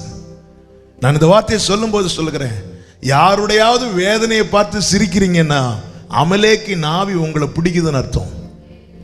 பைபிள் அதனாலதான் சொல்லுது, உன் சத்துரு விழும்போது நீ சந்தோஷப்படக்கூடாதான். உன் சத்துரு பசியா இருந்தா எனக்கு அகைன்ஸ்டா வந்துட்டேல, உனக்கு இதுவும் வேணும் அப்படி சொல்லிட்டனால இது அமலேக்கியன். ஒரு நாள் அப்படி சொல்லாதபடிக்கு எச்சரிக்கையா இருங்கள். அடுத்தவங்க வேதனையை பார்த்து சிரிக்காதீங்க. ஆமென். அடுத்தவங்க வேதனைப்படுத்த, ஒருத்தங்களை வேதனைப்படுத்தி ரசிக்காதீங்க. ஒருத்தங்க வேதனைப்படுத்தி பார்த்ததும் என் ஜபத்துக்கு பதில பாத்தியா சொல்லாதீங்க. ஒருத்தங்க கஷ்டப்படும் போது உங்க உள்ள துடிக்கணும். உன் சத்துரு கூட பசியா இருந்தா நீ ஆகாரம் கொடுன்னு ஆண்டவர் சொல்றார். ஆகாரம் கொடுத்திருப்பா. உன் சத்துரு விழும்போது நீ சந்தோஷப்படக்கூடாதான். பிசாசினுடைய வேலை அது, அடுத்தவனை வேதனைப்படுத்தி அவன் சிரிக்கிறது. இந்த அமலேக்கியன் எத்தனை பேருடைய வாழ்க்கையை, எத்தனை பேருடைய தொழிலை, எத்தனை பேருடைய பிசினஸ், எத்தனை குடும்பத்தை கெடுத்து போட்டு விட்டான். தேவையில்லாத நபர்களுக்கு ப்ரையாரிட்டி கொடுத்து அந்த குடும்பத்தின் சந்தோஷம் அதோட அவுட். அமலேக் பிசாசுக்கு இடம் கொடாதிருங்கள். அமலேக் எனக்கு இடம் கொடாதிருங்கள். சமாதானத்தை, சந்தோஷத்தை, தேவன் தந்த சமாதானத்தை, சந்தோஷத்தை குடும்பத்தில் கெடுக்கிற தேவையில்லாத இந்த கோல் மூட்டி விடுகிறது. புருஷனை பத்தி மனைவி கிட்டையும், மனைவியை பத்தி புருஷன் கிட்டையும், பிள்ளைகளை பத்தி பெற்றோர்கிட்டையும், பெற்றோரை பத்தி பிள்ளைகிட்ட இந்த கோல் மூட்டி விட்டுட்டு அவங்களுக்கு அகைன்ஸ்ட் அப்படி சண்டை உருவாக்கி விட்டுட்டு வெளியே நின்று ரசிப்பாங்க. அமலேக்கியனுடைய வேலை. எத்தனை குடும்பங்கள் எதனால சந்தோஷம் இழந்து போச்சு தெரியுமா? ஏன்? அமலேக்கியனுக்கு இடம் கொடுத்தனால. தேவன், குடும்பம் என்பது தேவன் கட்டி எழுப்பினது. உறவுகள் என்பது தேவன் தந்தது. மூன்றாவது ஒரு நபர் என்ன குறை சொன்னாலும் நீங்க காது கொடுத்து கேட்க கூடாது. அது நாங்க பார்த்துருவோம், அது எங்க ஃபேமிலி மேட்டர், நீங்க தலை போடக்கூடாது. அதோட ஸ்டாப் பண்ணிடணும். அதை விட்டு நான் சொல்லுங்க கேட்டுட்டு இருந்தா குடும்பத்துல கெடுத்து போட்டுருவான். சமாதானத்தை கெடுத்து போட்டுருவான். சந்தோஷத்தை கெடுத்து போட்டுருவான். எத்தனை ஆவிக்குரிய குடும்பங்கள்ல ஒழுங்கா சிரிச்சு பாடி பேசி எவ்வளவு நாள் ஆச்சு? ஏன்? அமலேக்கியனுக்கு இடம் கொடுக்க போய் அவன் எல்லா சமாதானத்தை, சந்தோஷத்தை கெடுத்து போட்டு விட்டான். எத்தனை பிள்ளைகளுடைய வாலிப, ஆவிக்குரிய பிள்ளைங்க, எத்தனை பேருடைய வாலிபம் ஏன் நாசாச்சு? சின்ன வயசுல சபையில ஒழுங்கா இருப்பாங்க, சண்டே ஸ்கூல்ல ஃபர்ஸ்ட், எல்லாத்திலும் டாப். ஆனா ஒரு குறிப்பிட்ட லெவல் தாண்டின போது பிள்ளைகளுடைய வாலிபம், அந்த சில காரியங்களை கேள்விப்பட்டாலே நம்மால தாங்க முடியாது. ஏன் இப்படி மாற காரணம் என்ன? அமலேக்கியன் வாலிபத்தை கெடுத்து போட்டு விட்டான். இந்த நிலை மாற, அமலேக்கின் பிடியிலிருந்து பிள்ளைகள் காக்கப்பட, வயசாச்சின்னு சொல்லி ஜபிக்காம இருக்காத. மலையின் மேல ஏறு, கோலை எடுத்துக்கொண்டு ஏறு. ஜபிக்கிற அனுபவம் தேவை. அமலேக்கியனுக்கு விரோதமாக யுத்தம் பண்ணுகிற சந்ததியாய் தேவன் சபையே உன்னை நிறுத்த விரும்புகிறார். அமலேக்கியன் யுத்தம் பண்ணணும். குடும்பத்தில் நன்மையை காண முடியல, ஆசீர்வாதத்தை காண முடியல, எதுவுமே பார்க்க முடியலைங்கிற ஆமென் வழிமறிக்கிற அமலேக்கியன் அடிக்கணும். கெடுக்கிற அமலேக்கியன் அடிக்கணும். அதுக்கு ஒன்னே ஒன்று தேவை. இதுவே அவரை தேடி விசாரித்தவருடைய சமூகத்தை நாடுகிற யாக்கோபு என்னும் சந்ததி. மோசேக்கு கை இன்னும் கொஞ்ச நேரம் உயர்த்தி பிடிச்சா தாரோன்னு சொல்லிட்டு மோசேக்கு தெரியாதா? தெரியும். ஆனால் மோசேக்கு என்ன நம்பிக்கை தெரியுமா? எனக்கு பேச முடியாமல் இருந்த போதே ஆண்டவர் என்கிட்ட என்ன சொன்னார்? உன் வாயோடு இருந்து நான் பேசுவேன். ஆமாம், இந்த கை எவ்வளோ நேரம் நிற்கும்? ஆமாம், அவருக்கு தெரியும். என் பலவீனத்தில் என்னை விட்டு செல்லுகிறவர் அல்ல, எனக்கு பலனா இருக்கிறவர், எனக்கு பலனா இருக்கிறவர். நீ மலையில ஏற மட்டும் செய், மீதி அவர் பார்த்துப்பார், மீதி அவர் பார்த்துப்பார். நல்ல கரங்களை தட்டி ஆண்டவருக்கு மகிமை. நல்ல கரங்களை தட்டி ஊடா ராபா ஹந்தா ரகடா. ஓ, கொஞ்சம் அந்நிய பாஷையில பேசி, ஆண்டவர் இந்த அனுபவம் எனக்கு வேணும் ஆண்டவரே. இழந்து போன ஜெப அனுபவம், இழந்து போன பரிசுத்த ஜீவியோ எனக்கு திரும்ப வேணும் ஆண்டவரே. யோசுவாக்களாக எங்கள் பிள்ளைகள் ஜெபிக்க, எங்கள் பிள்ளைகள் ஜெயிக்க, மோசேக்களாய் நாங்கள் திறப்பில் நிற்க வேண்டியது அவசியம். மலையின் மேல் மோசே போல ஏறுகிற அனுபவம். ஊடா ஹந்தா ரகடா ஹந்தே. Come on, worship him. ஆர்ப்பரி. அமலேக்கின் கை தாழ்த்தப்படுவதாக. இந்த தலைமுறை அடுத்த தலைமுறைக்கு விரோதமாய் எழும்ப நினைக்கிற அமலேக்கின் கை தாழ்த்தப்படுவதாக. ஊடா ஹந்தா ரகடா ஹந்தே. வழி மறிக்கிற அமலேக்கியன் வெட்டப்படுவானாக. கெடுத்து போடுகிற அமலேக்கியன் வெட்டப்படுவானாக. ஊடா ஹந்தா ரகடா ஹந்தே. Come on, worship பண்ணுங்க, worship பண்ணுங்க, worship பண்ணுங்க. தேவன் யுத்தம் செய்கிறார். இந்த யுத்தம் கர்த்தருடையது. இந்த யுத்தம் கர்த்தருடையது.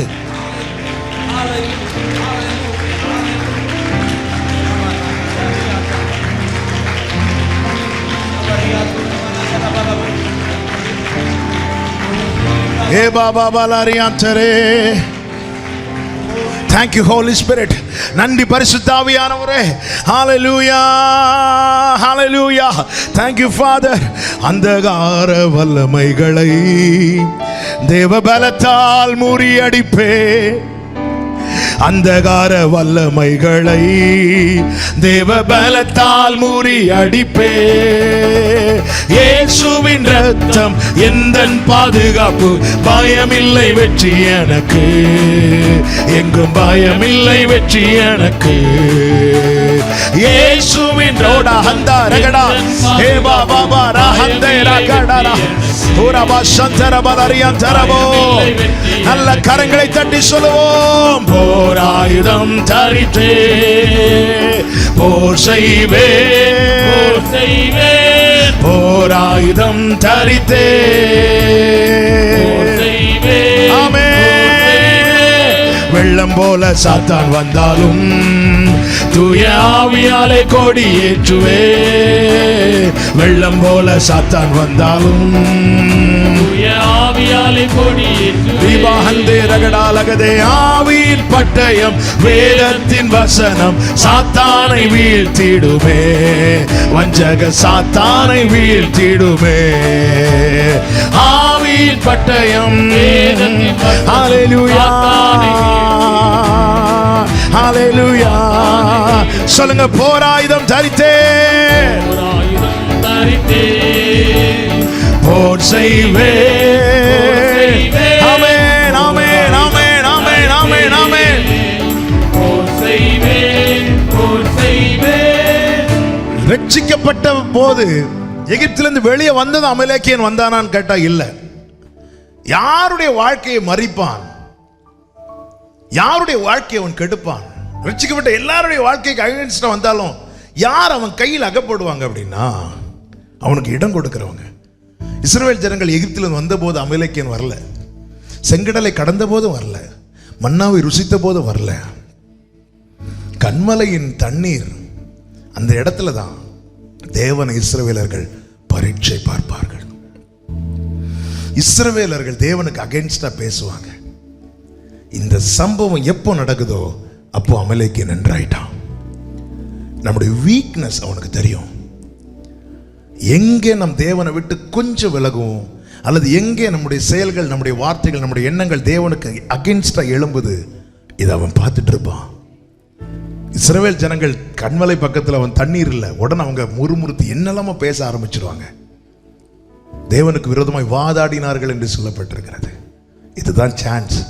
உடனே அமலேக்கியன் வந்துட்டான் இஸ்ரவேலுக்கு அகைன்ஸ்டா யுத்தம் பண்ண. எனவே தான் தேவ சமூகத்தை விட்டு யாரா இருந்தாலும் சரிதான் கொஞ்சம் விலகிட்டு அப்புறம் பார்த்துக்கலாம் நினைச்சா அமலேக்கியன் அதுக்கப்புறம் பார்க்க விட மாட்டான். அவன் என்ன செய்வான்? அவனுக்கான நன்மையை வழிமறித்து விடுவான். திரும்பி வர முடியாது, வழிமறித்து விடுவான், கெடுத்து விடுவான். வாழ்க்கையெல்லாம் நாசமாயிரும். இதுதான் இன்னைக்கு செய்து கொண்டிருக்கிறான். அநேக வாலிபர்களை அவன் இப்படிதான் அதம் பண்ணி கொண்டிருக்கிறான். தேவனை விட்டு தூரம் கொண்டு போய் இப்படிப்பட்ட நிலைமை மாற்றப்பட சபை ஜெபிக்க வேண்டியது எவ்வளவு அவசியமா இருக்கிறது. எவ்வளவு மோசைக்கு யோசுவா மாதிரி யுத்தம் பண்ண முடியாம இருக்கலாம், ஆனா யோசுவா யுத்தம் பண்ணி ஜெயிக்கணும்னா, இந்த அமலேக்கியனை யோசுவா ஜெயிக்கணும்னா மலை மேல மோசே நிற்க வேண்டியது அவசியம். பிள்ளைகளுக்காக இப்போவே பாரப்படுங்கள், தலைமுறைக்காக இப்போவே ஜெபம் பண்ணுங்க, நாளைக்கு பார்த்துக்கலாம். இல்லை, எங்கே பிள்ளைகள் தவறும், எங்கே நடுக்கத்தோடு நின்று பேசி கொண்டிருக்கிறேன், எங்கே பிள்ளைகள் திசை மாறுவார்கள், எங்கே தேவனுக்கு விட்டு தூரம் போவாங்க தெரியாது. நம்ம பார்வைக்கு நம்ம கூட தான் சர்ச்சுக்கு வருவாங்க, எல்லாம் நம்ம கூடவே தான் இருப்பாங்க. என் பிள்ளை நல்ல பிள்ளை அப்படி சொல்லிட்டு பிள்ளைக்காக ஜெபிப்பதை விட்டு விடாதிருங்கள். எனவே தான் கடந்த ஆகஸ்ட் மாதம் கடைசி வாரத்தில் தலைமுறைகளை குறித்து தேவன் பாரப்படுத்தி அந்த ஜெபத்தை நடத்த வைத்தார். அநேகர் ஜெபித்து கொண்டிருக்க 100க்கும் அதிகமானோர் பெயர் தந்து வாரம் 1 மணி நேரம் வைத்து ஜெபிக்கும்படி பெயர் தந்திருக்கிறாங்க. ஆமாம், நான் ஆண்டவரை ஸ்தோத்திரிக்கிறேன். அப்படிப்பட்டவர்களை நான் மனதார வாழ்த்துகிறேன். அவர்கள் ஜெபித்து கொண்டிருப்பார்கள் என நான் நம்புகிறேன். அடுத்த தலைமுறையினர், ஆமென். இல்லைன்னா நம்ம கேர்லெஸ்ஸாக விட்டுட்டா அமலேக்கியன் அவங்க வழியை மறிச்சிடும். அதுக்கப்புறம் அவங்களால தேவனிடத்தில் வர முடியாது. பாருங்கள், தேசத்து இளையகுமாரன் ஆண்டவரை விட்டு தகப்பனை விட்டு தூரம் போய் இருந்ததெல்லாம் செலவழிச்சிட்டான். செலவழிச்சதுக்கு அப்புறம் உடனே அவனால் தகப்பனிட்ட திரும்பி வர முடிந்ததா? இல்லை, அவன் இன்னும் தூரம் போய் தேசத்து கொடிகள் இடத்துல ஒட்டி கொண்டான். ஏன்னா வழி மறிச்சிருவான். நீ எங்க வேணாலும் போ, அவர்கிட்ட மட்டும் வராத. இதுதான் சாத்தானுடைய கான்செப்ட். நீ எங்க வேணாலும் போ, உன்னை நான் தடுக்க மாட்டேன், சர்ச்சுக்கு மட்டும் வராத. வழி மறிப்பான், கெடுத்து விடுவான். இன்னைக்கு அநேகருடைய வாழ்க்கையை நாசமாக்க தேவ சமூகத்தை விட்டு இந்த ஆலயத்துக்கு வர்றது, ஆராதனைக்கு வர்றது, ஆண்டவர் சமூகத்தில் வர்றது, அந்த நாட்டமே குறைய ஆரம்பிச்சிடும். அந்த நாட்டம் இன்னைக்கு பிள்ளைகளுக்கு குறையுது. நமக்குள்ளே அது நம்ம சோதிக்கணும். நமக்குள்ள அந்த நாட்டம் குறையுதுனாலே அவன் வழி மறிக்கிறான்னு அர்த்தம். எதுக்கு தெரியுமா? நம்முடைய வாழ்க்கையை கெடுக்க, நம்முடைய எதிர்காலத்தை கெடுக்க, நமக்கான நன்மையை கெடுக்க. இப்படிப்பட்ட அமலேக்கியன் கை ஒருவருடைய வாழ்க்கையிலும் ஒரு குடும்பத்திலும் ஓங்காதபடிக்கு மோசே போல தேவ சமூகத்தில் ஜெபம், பரிசுத்தம், வசனம். ஜெபம், கர்த்தருடைய வார்த்தை, வசனம். தேவ சமூகத்தில் நிற்கணும். நிற்கும் போது யோசுவாக்கள் ஜெயிப்பார்கள், இஸ்ரவேலர்கள் ஜெயிப்பார்கள். கரங்களை உயர்த்தி அப்படியே ஒரு ஜெபம் பண்ணுங்க. எனக்கு இந்த அனுபவம் வேணும் ஆண்டவரே, எனக்கு இந்த அனுபவம் வேணும் ஆண்டவரே, எனக்கு இந்த அனுபவம் வேணும் ஆண்டவரே. உண்மையா கேளுங்க, உண்மையா கேளுங்க. எனக்கு இந்த அனுபவம் தேவைப்பா, என்ன இப்படி உருவாக்குங்கப்பா. என் குடும்பத்துக்கு விரோதமாய், என் பிள்ளைகளுக்கு விரோதமாய் அமலேக்கியன் கை ஓங்கவே கூடாது ஆண்டவரே. ஹல்லேலூயா, ஹல்லேலூயா. அமலேக்கியனை அதம் பண்ண இந்த அனுபவம் தேவை. மலை மேல் ஏறுகிற அனுபவம் தேவை. இரண்டாவது, ஏன் மலை மேலே ஏற வேண்டும்? 1 ராஜாக்கள் 18வது அதிகாரம் 42, 43 வசனங்களை வாசிக்க கேட்கலாம். 1 ராஜாக்கள் 18வது அதிகாரம் 42, 43 வசனங்கள். ஆகாப் போஜனபானம் பண்ண போனான். பின்பு எலியா கர்மேல் பர்வதத்தினுடைய சிகரத்தின் மேல் ஏறி தரையிலே பணிந்து தன் முகம் தன் முழங்காலில் பட குனிந்து தன் ஊழியக்காரனை நோக்கி, நீ போய் சமுத்திரமுகமாய் பார் என்றான். அவன் போய் பார்த்து ஒன்றும் இல்லை என்றான். நீ இன்னும் 7 தரம் போய் பார் என்றான். 7ஆம் தரம் இவன், இதோ சமுத்திரத்திலிருந்து ஒரு மனுஷனுடைய உள்ளங்கை எத்தனை சிறிய மேகம் எழும்புகிறது என்றான். அப்பொழுது அவன், நீ போய் ஆகாபை நோக்கி மழை உமை தடை செய்யாதபடிக்கு ரதத்தை பூட்டி போய்விடும் என்று சொல் என்றான். கர்த்தருக்கு மகிமை உண்டாவதாக. தேசத்தில் கொடிய பஞ்சம், கொடிய பஞ்சம். மழை இல்லை, ஜனங்கள் எல்லாம் பஞ்சத்தில் வாடுகிறார்கள். இப்பொழுது தேவ மனுஷன் எலியா மலை மேலே ஏறுகிறான். எதற்காக? தேசத்தில் மழை வர, அல்லது தேசத்துக்கு சேமம் உண்டாக. எதற்காக மலை மேலே ஏற வேண்டும்? தேசம் காக்கப்படவும், தேசம் ஆசீர்வதிக்கப்படவும். இன்றைய சூழ்நிலை தெரியும். பஞ்சம், பசி, பசியினாலே வாடுகிற கூட்டத்தார் அதிகம். கடந்த நாள் ஒரு சர்வே எடுத்தார்கள். பசியினாலே பாதிக்கப்பட்டு வறுமையில் இருக்கிற ஜனங்கள் நம்முடைய தேசத்தில் அதிகமானோர், அதன் எண்ணிக்கை மிகவும் அதிகரித்து விட்டது என்று கடந்த நாளில் ஒரு ரிப்போர்ட்டை பார்த்தேன். வேதனை. நம்ம 3 வேளை நம்ம வீட்டில் ஆகாரத்துக்கு சண்டை போட்டோம். இன்னைக்கு டெய்லியும் புட்டு தானா, டெய்லியும் இதுதானா, அதுதானான்னு ஃபைட் பண்ணுறோம். ஒரு நாளைக்கு ஒரு வேளையாவது எனக்கு சாப்பிட கிடைக்காதான்னு ஏங்குகிற எத்தனையோ பேர். பிள்ளைக்கு ஒரு பால் கூட வாங்கி கொடுக்க முடியவில்லை என்று சொல்லி பிள்ளைகளை கொலை செய்து தற்கொலை செய்த தாய்மார், தகப்பன்மார் தினமும் கேட்கிற செய்திகள். காரணம் என்ன? வறுமை, பஞ்சம், பசி. இது நிமித்தம் கொள்ளைகள் அதிகரிக்கிறது, அது நிமித்தம் கொலைகள் அதிகரிக்கிறது. ஆமென். துன்மார்க்க செயல்கள் தலைவிரிக்க ஆரம்பித்து விட்டது.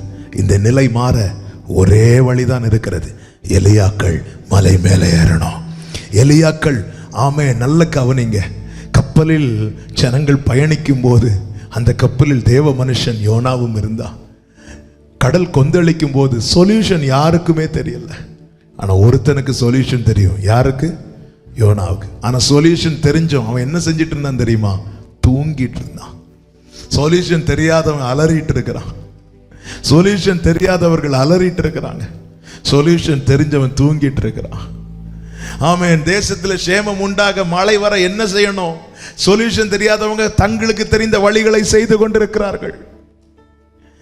ஆமென். தங்களுக்கு தெரிந்த என்ன செய்தா மழை வருமோ அதெல்லாம் செஞ்சு பார்க்கறாங்க. ஆனா சொல்யூஷன் தெரிஞ்ச சபை தூங்கிட்டு இருக்கு. 2 நாளாகமும் 7:14 என் நாமம் தரிக்கப்பட்ட என் ஜனங்கள் தங்களை தாழ்த்தி தங்கள் பொல்லாத வழிகளை விட்டு திரும்பி ஜெபம் பண்ணும் போது கர்த்தர் என்ன செய்கிறாரா? தேசத்துக்கு சேமத்தை கொடுக்கிறார். மலையின் மேல் ஏறுகிற அனுபவம் தேவை. எதற்காக? தேசத்துக்கு சேமம் உண்டாக. தேசத்துக்கு அதெல்லாம் வேண்டாம், எனக்கு ஆசீர்வாதமா இருந்தா போதும். கிடைக்காது. வேதம் என்ன சொல்லுகிறது? எரேமியா 29வது அதிகாரத்தின் 7வது வசனத்தை எல்லாரும் கவனியுங்கள். எரேமியா 29:7. நான் உங்களை சிறைப்பட்டு போக பண்ணின பட்டணத்தின் சமாதானத்தை தேடி அதற்காக கர்த்தரை விண்ணப்பம் பண்ணுங்கள். நாம எந்த பட்டணத்தில் இருக்கிறோமோ அந்த பட்டணத்தின் சமாதானத்தை தேடி அதற்காக கர்த்தரை விண்ணப்பம் பண்ணுங்கள். அதற்கு சமாதானம் இருக்கையில் உங்களுக்கும் இந்தியாவுக்கு சமாதானம் இருந்தால் உங்களுக்கு சமாதானம் இல்லைன்னா சமாதானம் இருக்க முடியும் நினைக்கிறீங்களா? முடியாது. யோனாவே, நீ எவ்வளவு நேரம் தான் தூங்குவ? யோனாவே, ஒரு டைம் வரும். யோனாவே, உன்னை தூக்கி கடல்ல போடுற டைம் வரும். எவ்வளவு நேரம் தான் தூங்குவ? கடைசி காலத்தில் என்ன நடக்கும் என்று சீஷர்கள் கேட்டபோது கடைசி காலத்தில் சம்பவிக்கிற காரியங்கள் எல்லாம் ஆண்டவர் சொன்னார். யுத்தங்களை கேள்விப்படுவீர்கள், ராஜ்யத்துக்கு விரோதமாக எழும்பும், இப்படி எல்லாம் சொல்லிவிட்டு 3 காரியத்தை திரும்ப திரும்ப சீஷர்களிடத்துல வலியுறுத்துவார். என்ன? ஜாக்கிரதையாரு, எச்சரிக்கையாரு, வெளிப்பாரு. கடைசி காலத்தில் சம்பவிக்கிற காரியங்களை சொல்லிட்டு விட வேண்டியது தானே. அதான் நீங்க ரட்சிக்கப்பட்டாச்சுல, அபிஷேகம் கிடைச்சிட்டுல, ஞானஸ்நானம் எடுத்தாச்சுல, இனி எப்படி இருக்கலாமா? இல்ல, ஜாக்கிரதையாரு. அப்படின்னு என்ன அர்த்தம்? அசதியா இருந்துராத, எச்சரிக்கையாரு, அசால்ட்டா விட்டுறாத, விழிப்பாரு, தூங்கிறாத. தேசம் ஆசீர்வதிக்கப்படணும். இந்த கொள்ளை நோய் எப்போ நீங்கும் என்று சொல்லுகிறேன், கேளுங்கள். எலியாக்கள் எப்போ மலை மேல ஏறுறாங்களோ அப்போ கொள்ளை நோய் நீங்கும். தேசம் எப்போ ஆசீர்வதிக்கப்படும்? எலியாக்கள் எப்பொழுது மலை மேல் ஏறுகிறார்களோ அப்போ ஆசீர்வதிக்கப்படும். எலியா எப்படிங்க மலை மேல ஏறினா? எலியா எப்படி மலை மேல ஏறினான்? 1 ராஜாக்கள் 18:40 வாசியங்கள். 18:40. அப்பொழுது எலியா அவர்களை நோக்கி, நீங்கள் பாகாலின் தீர்க்கதரிசிகளில் ஒருவனும் தப்பி போகாதபடிக்கு அவர்களை பிடியுங்கள் என்றான். அவர்களை பிடித்த போது எலியா அவர்களை கீழே கீசோன் ஆற்றங்கரையிலே கொண்டு போய் அங்கே அவர்களை வெட்டி போட்டான். நல்ல கவனிங்க. தீமையை அகற்றி விட்டுதான் மலை மேலே ஏறுகிறான். அதுதான் சொன்ன பரிசுத்த ஜீவியம். பாகால் தீர்க்கதரிசிகள் இருக்கிறார்கள், அவர்களை வெட்டி போட்டு விட்டு மலை மேலே ஏறுகிறான். தீமையான காரியங்களை அப்புறப்படுத்தி விட்டு, தேவன் அருவருக்கிற காரியங்களை அப்புறப்படுத்தி விட்டு, தேவன் வெறுக்கிறதை வேண்டாம் என்று குப்பை, அதுதான் 2 நாளாகவும் 7:14 பொல்லாத வழிகளை விட்டு விட்டு கர்த்தருடைய சமூகத்தில் வந்து நிற்கிற அனுபவம். இதுதான் மலை உச்சியில ஏறுகிற அனுபவம். எலியா ஏறின போது அவன் காதுல பெருமழை நிறைச்சல் கேட்கப்பட்டது. தேசத்தில் தேவன் ஒரு பின்மாறி மழையை ஊற்ற வேண்டும் என எத்தனையோ பரிசுத்தவான்களுடைய கண்ணீரின் ஜெபம் தேவ சமூகத்தில் தூப கலசத்தில் தூப வர்க்கமாக எழும்பிக் கொண்டிருக்கிறது. இந்த நாட்களிலே நாம் செய்ய வேண்டியது என்ன?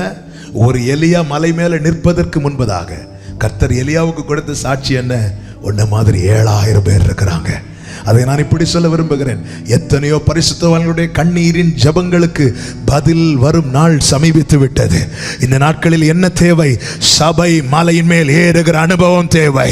தீமையை அகற்றி பொல்லாத வழிகளை விட்டு கர்த்தருடைய பர்வதத்தில் ஏறி கர்த்தரை நோக்கி ஜெபிக்கிற அனுபவம் தேவை. தேவை. தேச ஆசீர்வாதமா இருந்தாதாங்க உங்களுக்கு ஆசீர்வாதம். எனக்கு நல்ல வேலை இருக்கு, நான் செட்டில் ஆயிட்டேன் அப்படி சொல்லிட்டு நினைக்காதீங்க. அதுக்கு சமாதானம் இருக்கையில் உங்களுக்கு சமாதானம் இருக்கும். ஆமே. யோனா மாதிரி தூங்குறவங்களாவா இருக்கிறோம்? இல்ல, விழிப்பா இருங்கள். உத்தரவாதம் தேவன் நம்மிடத்தில் கணக்கு கேட்பார். தெரிந்து கொள்ளப்பட்டவர்கள் நிமித்தம் அந்த நாட்கள் குறைக்கப்படும் என்று சொல்லிதான் சீஷர்கள்ட்ட சொல்ற, விழிப்பார், எச்சரிக்கையார், ஜாக்கிரதையார். அப்படின்னு என்ன அர்த்தம்? நீ யாரு? உன்னை நான் எந்த ஸ்தானத்தில் ஏற்படுத்தி வைத்திருக்கிறேன்? உன்னை சபையாய் வைத்திருக்கிறேன், என்னுடைய மனவாட்டியாய் வைத்திருக்கிறேன். நீ என்னுடையவனாயிரு. முடிவு பரியந்த நிலை நிற்பவனே ரட்சிக்கப்படுவான். எலியா மலைக்கு மேல சும்மா ஏறல, கீழே தீமையை அகற்றுகிறான். தீமை அகற்ற காரணம் என்ன? தீமை எப்பொழுது அகற்றப்பட்டது? நல்ல கவனிங்க, நான் ஆவிக்குரிய கண்ணோட்டத்தோடு சொல்லுகிறேன். முதல்ல மழை வரல, முதல்ல அக்கினி இறங்குச்சு. அக்கினி இறங்கினதும் தீமை அகற்றப்படுகிறது. அக்கினி சுத்திகரிப்புக்கு அடையாளம், மழை ஆசீர்வாதத்துக்கு அடையாளம். தேவ பிள்ளையே, சபையா இருக்குமானால் தேசம் முதலாவது சுத்திகரிக்கப்படும், தேசம் இரண்டாவது ஆசீர்வதிக்கப்படும். முதல்ல வானத்திலிருந்து அக்கினி இறங்கினது, அதன் பிறகுதான் மழை இறங்கினது. அக்கினி இறங்கின மாத்திரத்தில் பாகால் தீர்க்கதரிசிகள் வெட்டுண்டு போனார்கள். தீமை தேசத்தை விட்டு அகன்றது. அதன் பிறகு சபை ஜெபித்த போது, எலியா ஜெபித்த போது பின்மாறி மழை ஊற்றப்பட்டது, பெருமழையின் இரைச்சல் கேட்கப்பட்டது. அக்கினி தேசம் சுத்திகரிக்கப்படுவதாக. தேவ கோபத்தை உண்டாக்குகிற துன்மார்க்க செயல்கள் எல்லாம் அப்புறப்படுத்த, சுத்திகரிக்கப்பட அக்கினியை அனுப்பினேன், அது பற்றி எரியும் என்று சொன்னாரே. தேசம் சுத்திகரிக்கப்பட தேவ அக்கினி இறங்கணும். தேசம் ஆசீர்வதிக்கப்பட மழை பெய்யணும். ஆசீர்வாதமான மழை பெய்யணும். ஆசீர்வாதமான மழை பெய்வதற்கு முன்னே தேசம் சுத்திகரிக்கப்படணும், அக்கினி இறங்கணும். இதற்கு தேவை யாரு? எலியாக்கள். தேவனுக்கு முன்பாய் நிற்கிற, சத்தியத்துக்காய் வைராக்கியம் பாராட்டுகிற எலியாக்கள் தேவை. எவ்விதத்திலும் ஆகாபோடும் யேசபேலோடும் ஒத்து போகாத எலியாக்கள், தேவனுக்காய் வைராக்கியம் பாராட்டுகிற எலியாக்கள். அப்பொழுது அக்கினி இறங்கும். அதுதாங்க எழுப்புதல். எழுப்புதல் நாட்களில் நீங்கள் சரித்திரத்தை படித்து பாருங்கள். எழுப்புதல் நாட்கள் முதல்ல என்ன உண்டாச்சு? ஜனங்களுக்குள்ளே பாவ உணர்வு உண்டானது. ஐயோ, நான் பாவம் செய்கிறேன். எப்படி தேவாலயத்துக்குள்ளே தெய்வ பிரசன்னத்தை பார்த்து எலியா கதறினான், ஐயோ நான் அசுத்த உதடுகள் உள்ளவன் என்று. அந்த பாவ உணர்வு உண்டாகும் ஜனங்களுக்கு. அப்பொழுது ஜனங்கள் சபையை நோக்கி வருவார்கள். ரட்சிக்கப்பட என்ன செய்யணும்? ஆதி அப்போஸ்தலர் நாட்களில் முதல்ல உண்டானது அதுதான். இருதயத்தில் குத்துண்டவர்களாகி கேட்டார்கள், நாங்கள் என்ன செய்யணும்? அப்படி கேட்கறதுக்கு முன்னாடி என்ன இறங்குச்சு? மார்க் வீட்டு மேல் வீட்டாரையில் அக்கினி இறங்குச்சு. முதல்ல பாவ உணர்வு. ஜனங்க வருவாங்க, அதுதான் சுத்திகரிப்பு. தேசம் சுத்திகரிக்கப்படும். இரண்டாவது மழை பெய்யும், ஆசீர்வதிக்கப்படும். இதற்கு யார் தேவை? ஜெபிக்கிற எலியாக்கள். மலை மேல் ஏறுகிற அனுபவம் சபைக்கு தேவை. நான் எனது, என் பிள்ளைங்க, என் வேலை, என் வாழ்க்கை இப்படி பார்த்து கப்பலின் அடித்தட்டில் படுத்து தூங்குகிற யோனாக்கள் அல்ல. ஆண்டவரே சொல்லும் ஆண்டவரே, நான் இருக்கிறேன். ஆண்டவரே, ஏசாயா சொன்னாரு, நான் இருக்கிறேன்ப்பா. தேசம் நீ ஆசீர்வதிக்கப்படணும். கண்ணுக்கு முன்னாடி ஆம்புலன்ஸ் எல்லாம் போகும்போது நெஞ்சு அடிக்கணுங்க. ஆம்புலன்ஸ் எல்லாம் போகும்போது எத்தனை பேர் ஜெபம் பண்றீங்க? நான் சர்ச்சில் போன வருஷம் சொல்லியிருக்கிறேன், முன்னாடி ஏதாவது ஆம்புலன்ஸ் போச்சுன்னு என்ன செய்யணும்? உடனே அதில் யார் இருக்காங்கன்னு தெரியல ஆண்டவரே. நீங்கள் ஏதாவது ஒரு ஃபங்க்ஷன் போறீங்க, இல்லை ஹோட்டலில் சாப்பிட போறீங்க, ஆப்போசிட்டில் ஒரு ஆம்புலன்ஸ் இப்படி சைரனை போட்டுட்டு வேகமாக போகுது. ஒரு வார்த்தை, ஆண்டவரே என்ன மகிழ்ச்சியாக ஹோட்டல் போக வைக்கிறீங்க, ஆனால் யாரோ ஒருத்தங்க கஷ்டமாக போகிறாங்க, ஆண்டவரே காத்துக்கோங்க ஆண்டவரே, ஒரு தீங்கும் வரக்கூடாதுப்பா, இந்த ஃபேமிலி பாவம்ப்பா. ஒரு வார்த்தை ஜெபிக்க முடியுதா? இன்னைக்கு பஞ்சத்தில் பசியில் ஒருத்தங்க தற்கொலை பண்ணாங்கிற செய்தி கேட்டு சாப்பிட்றதுக்கு முன்னாடி சாப்பாடில் கை வைக்க முன்னாடி, அப்பா என் தேசத்தில் பஞ்சம் இருக்கக்கூடாதுப்பா. இந்த நேரத்தில் சாப்பாடு இல்லாமல் சில பாருங்க, இந்த வேஸ்ட் ஃபுட்டு, சாப்பாடெல்லாம் வேஸ்ட் ஆகி தூர போகிற இடத்துல சிலர் வந்து சாப்பிடுவாங்க, பார்த்துருக்கீங்களா? அந்த நிலைமை யாருக்கும் வரக்கூடாதுங்க. நம்ம கண்ணு முன்னாடி அப்படி யாருமே இருக்கக்கூடாது. அதுக்கு ஒரே ஒரு வழிதான் உண்டு, மலை உச்சியில ஏற. சபை என்னைக்கு மலையில ஏறுதோ, சபை என்னைக்கு பரிசுத்தத்துக்காய் வைராக்கியம் பாராட்டுதோ, சபை என்னைக்கு இப்படி எலியாவ மாதிரி தேவனுக்கு முன்பாய் நிற்குதோ, இயேசுவின் நாமத்தில் வானத்திலிருந்து அக்கினி இறங்கி தேசம் சுத்திகரிக்கப்படும். வானத்திலிருந்து பின்மாறி மழை பெய்து தேசம் ஆசீர்வதிக்கப்படும். ஆண்டவரே, எப்படி ஒரு நாட்களை நான் காண விரும்புகிறேன் சொல்றவங்க மாத்திரம் அவங்க கை அப்படி அசைச்சு, இந்த நாளை நான் காண விரும்புகிறேன் சொல்றவங்க மாத்திரம் இப்படி கை அசைச்சு, தேங்க்யூ ஜீசஸ். ஏன் மலை மேலே ஏற வேண்டும்? அமலேக்கியன் அதம் பண்ணப்பட, தேசத்துக்கு சேமம் உண்டாக. மூணாவது ஒரு காரியத்தை சொல்லி ஜெபிக்கிறேன். ஏன் மலையின் மேல் ஏற வேண்டும்? லூக்கா 9வது அதிகாரம் 28 முதல் வாசிக்க கேட்கலாம். ஏற்கனவே வாசித்ததானாலும் ஒரு விசை கூட. இந்த வார்த்தைகளை சொல்லி ஏறக்குறைய 8 நாளான பின்பு அவர் பேதுருவையும் யோவானையும் யாக்கோபையும் கூட்டிக் கொண்டு ஜெபம் பண்ணுகிறதுக்கு மலையின் மேல் ஏறினார். அவர் ஜெபம் பண்ணுகையில் அவருடைய முகரூபம் மாறிற்று, அவருடைய வஸ்திரம் வெண்மையாகி பிரகாசித்தது. அன்றியும் மோசே எலியா என்னும் 2 பேரும் மகிமையோடே காணப்பட்டு அவருடனே சம்பாஷணை பண்ணி அவர் எருசலேமிலே நிறைவேற்ற போகிற அவருடைய மரணத்தை குறித்து பேசிக் கொண்டிருந்தார்கள். 30வது வசனம் ஒரு விஷயம் கூட. 30வது வசனம். மோசே எலியா என்னும் 2 பேரும் மகிமையோடே காணப்பட்டு அவருடனே சம்பாஷணை பண்ணி அவர் எருசலேமிலே நிறைவேற்ற போகிற அவருடைய மரணத்தை குறித்து பேசிக் கொண்டிருந்தார்கள். அந்த 30வது வசனத்தை டிஸ்ப்ளே பண்ணுங்க. 3 வார்த்தை: மகிமை, இயேசு, அவரோடு பேசிக் கொண்டிருக்கிற அனுபவம். நான் என் டைரியில் எழுதி அந்த 3 வார்த்தையை அண்டர்லைன் பண்ணியிருக்கிறேன். மகிமை, அவருடனே பேசிக் கொண்டிருந்தார்கள். மகிமையை காண மலையின் மேல் ஏறுகிற அனுபவம் தேவை. மகிமையில என்ன அனுபவம் உண்டாகும்? இயேசுவோடு கூட அவருடனே பேசிக் கொண்டிருக்கிற அனுபவம். ஆமென். எத்தனை பேர் பரலோகம் போகணும்னு விரும்புறீங்க? ஆமென். எனக்கு தெரியும் எல்லாம் கை உயரணும் அப்படி. சிலர் அதுலேயும் பிரஸ்டீஜ் பார்த்து அவங்களுக்காக நான் பரிதபிக்கிறேன். பரலோகத்தில் எதுக்கு போகணும்னு விரும்புகிறோம்?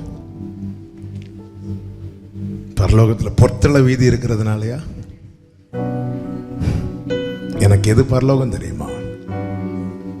என்னை மீட்டெடுத்த இயேசு எங்க இருக்கிறாரோ அதுதான் பரலோகம். என் ஆசை எல்லாம் என்ன? அவரோடு கூட பேசி கொண்டிருக்கணும். அதுதான் மகிமை. மகிமையோட அவருடனே பேசி கொண்டிருந்தார்கள். இதற்கு என்ன தேவை? மலை மேல் ஏறுகிற அனுபவம் தேவை. ஒரு வேறுபட்ட ஜீவியம், பிரித்தெடுக்கப்பட்ட வாழ்க்கை. ஒரு திரள் கூட்டத்தை யோவான் காண்கிறான். வெளிப்படுத்தின விசேஷத்தில் தூதனை பார்த்து கேட்கிறான், இவர்கள் யார்? எங்கிருந்து வந்தவர்கள்? தூதன் சொல்லுகிறான், ஆட்டுக்குட்டியின் இரத்தத்தாலே தோய்த்து வெளுத்தவர்கள். ஆட்டுக்குட்டியானவரும் இவர்களோடு இருப்பார்.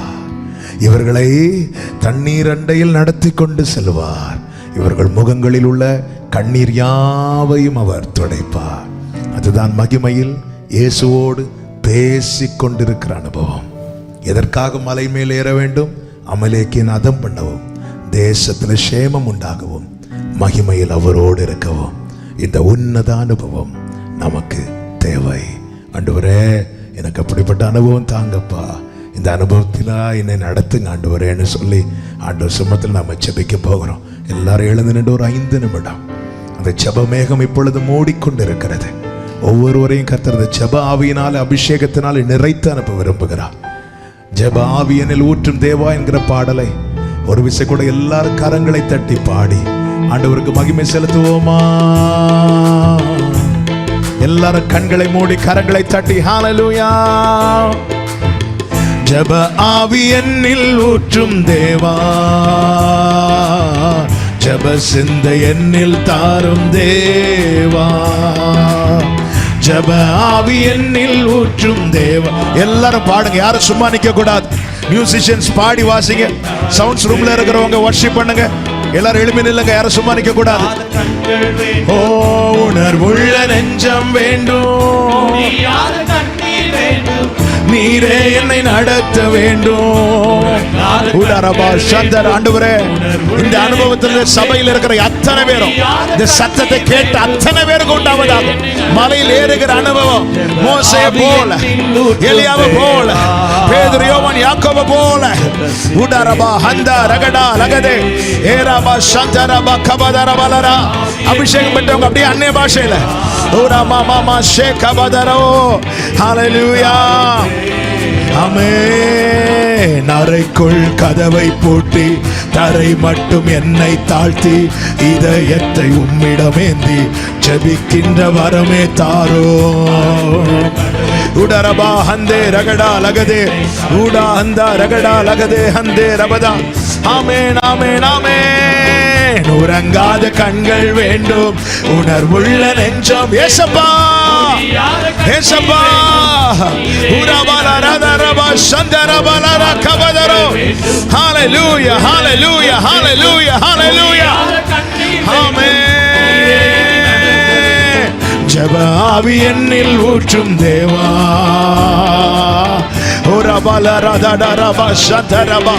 வாஞ்சியா கேட்கிற ஒவ்வொருவரை தொடுவீராக. ஜெப வாழ்க்கை மீண்டும் கட்டி எழுப்பப்படுவதாக. பரிசுத்த ஜீவிய மீண்டும் கட்டி எழுப்பப்படுவதாக. ராக்கால தரிசனம் தாரும், அதிகாலை வெளிப்பை தாரும், ஆத்தும பாரம் தாரும், திறப்பிலே நிற்க வேண்டும். ஓடாரபா சந்தே ரகடா லகதே ரந்தே ரபதா. ஓடாரபா கரபா சந்தரபா லரதடரபா. உறங்காத கண்கள் வேண்டும். ஓரபா லரபா மாமா சந்தரா. இனி ஒருவர் வாழ்க்கையும் அமலேக்கின் வழிமறிக்க கூடாது. ஒருவருடைய நன்மையும் அமலேக்கின் கெடுக்க கூடாது. இயேசுவின் நாமத்திலே, இயேசு கிறிஸ்துவின் நாமத்திலே அமலேக்கின் ஆவியை ஆதம் பண்ணுகிறோம், ஆதம் பண்ணுகிறோம், ஆதம் பண்ணுகிறோம். Hallelujah, hallelujah, hallelujah, hallelujah. எல்லார் வாழ்க்கையிலும் நன்மையை காணணும், நன்மையை காணணும். நன்மைக்கு விரோதமாய் வழி மறிக்கிற, நன்மையை கெடுக்கிற ஒரு வசந்தனா அமலேக்கின் ஆவியை ஆதம் பண்ணுகிறோம், ஆதம் பண்ணுகிறோம். யெகோவா நிசி, யெகோவா நிசி, யெகோவா நிசி, யெகோவா நிசி. ஷபா ரபா ஹந்தே ரகடா. வல்லமை வல்லமை வல்லமை வல்லமை வல்லமை வல்லமை வல்லமை வல்லமை வல்லமை வல்லமை வல்லமை வல்லமை. ஷரஹா ஹே ஹே ரல ரபா ஷேகபௌ. வல்லமை வல்லமை. ஷல ரபா கத ரபா லரோ. உடா ஹந்தே ரகடா லகதே. Glory, glory. சமாதானத்தை கெடுக்கிற, சந்தோஷத்தை கெடுக்கிற, மகிழ்ச்சியை கெடுக்கிற, வாலிபத்தை கெடுக்கிற, ஆரோக்கியத்தை கெடுக்கிற அமலேக்கின் ஆவியை ஆதம் பண்ணுகிறோம், ஆதம் பண்ணுகிறோம், ஆதம் பண்ணுகிறோம். ஊடா ஹந்தா ரகடா. ஷபா பாபா லா ராதாடா. வல்லமை வல்லமை வல்லமை. தேசத்துக்கு நன்மைக்கு தடையா இருக்கிற பாகால் தீர்க்கதரிசிகளை வெட்டுகிறோம், பாகாலின் ஆவியை வெட்டுகிறோம். Jesus Jesus Jesus Jesus Jesus Jesus Jesus Jesus. ஊடா ஹந்தே ரகடா லகதே.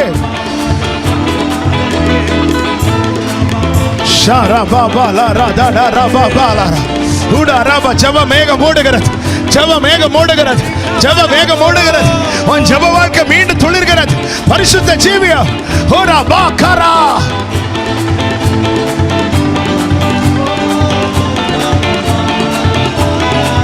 வல்லமை வல்லமை வல்லமை வல்லமை வல்லமை.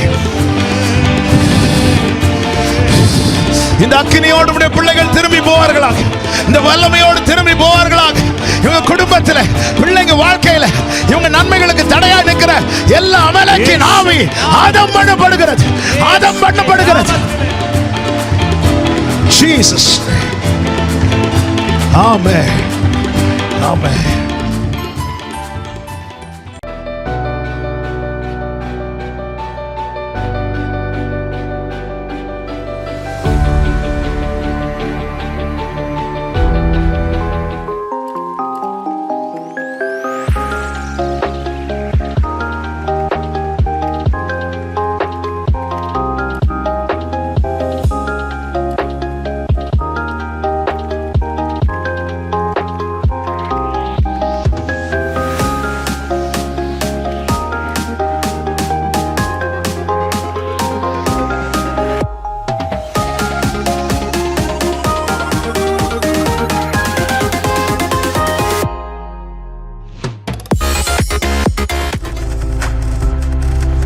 நீங்கள் பார்த்து கொண்டிருப்பது உங்கள் ஜாய் டிவி. உங்கள் துக்கம் சந்தோஷமாய் மாறும்.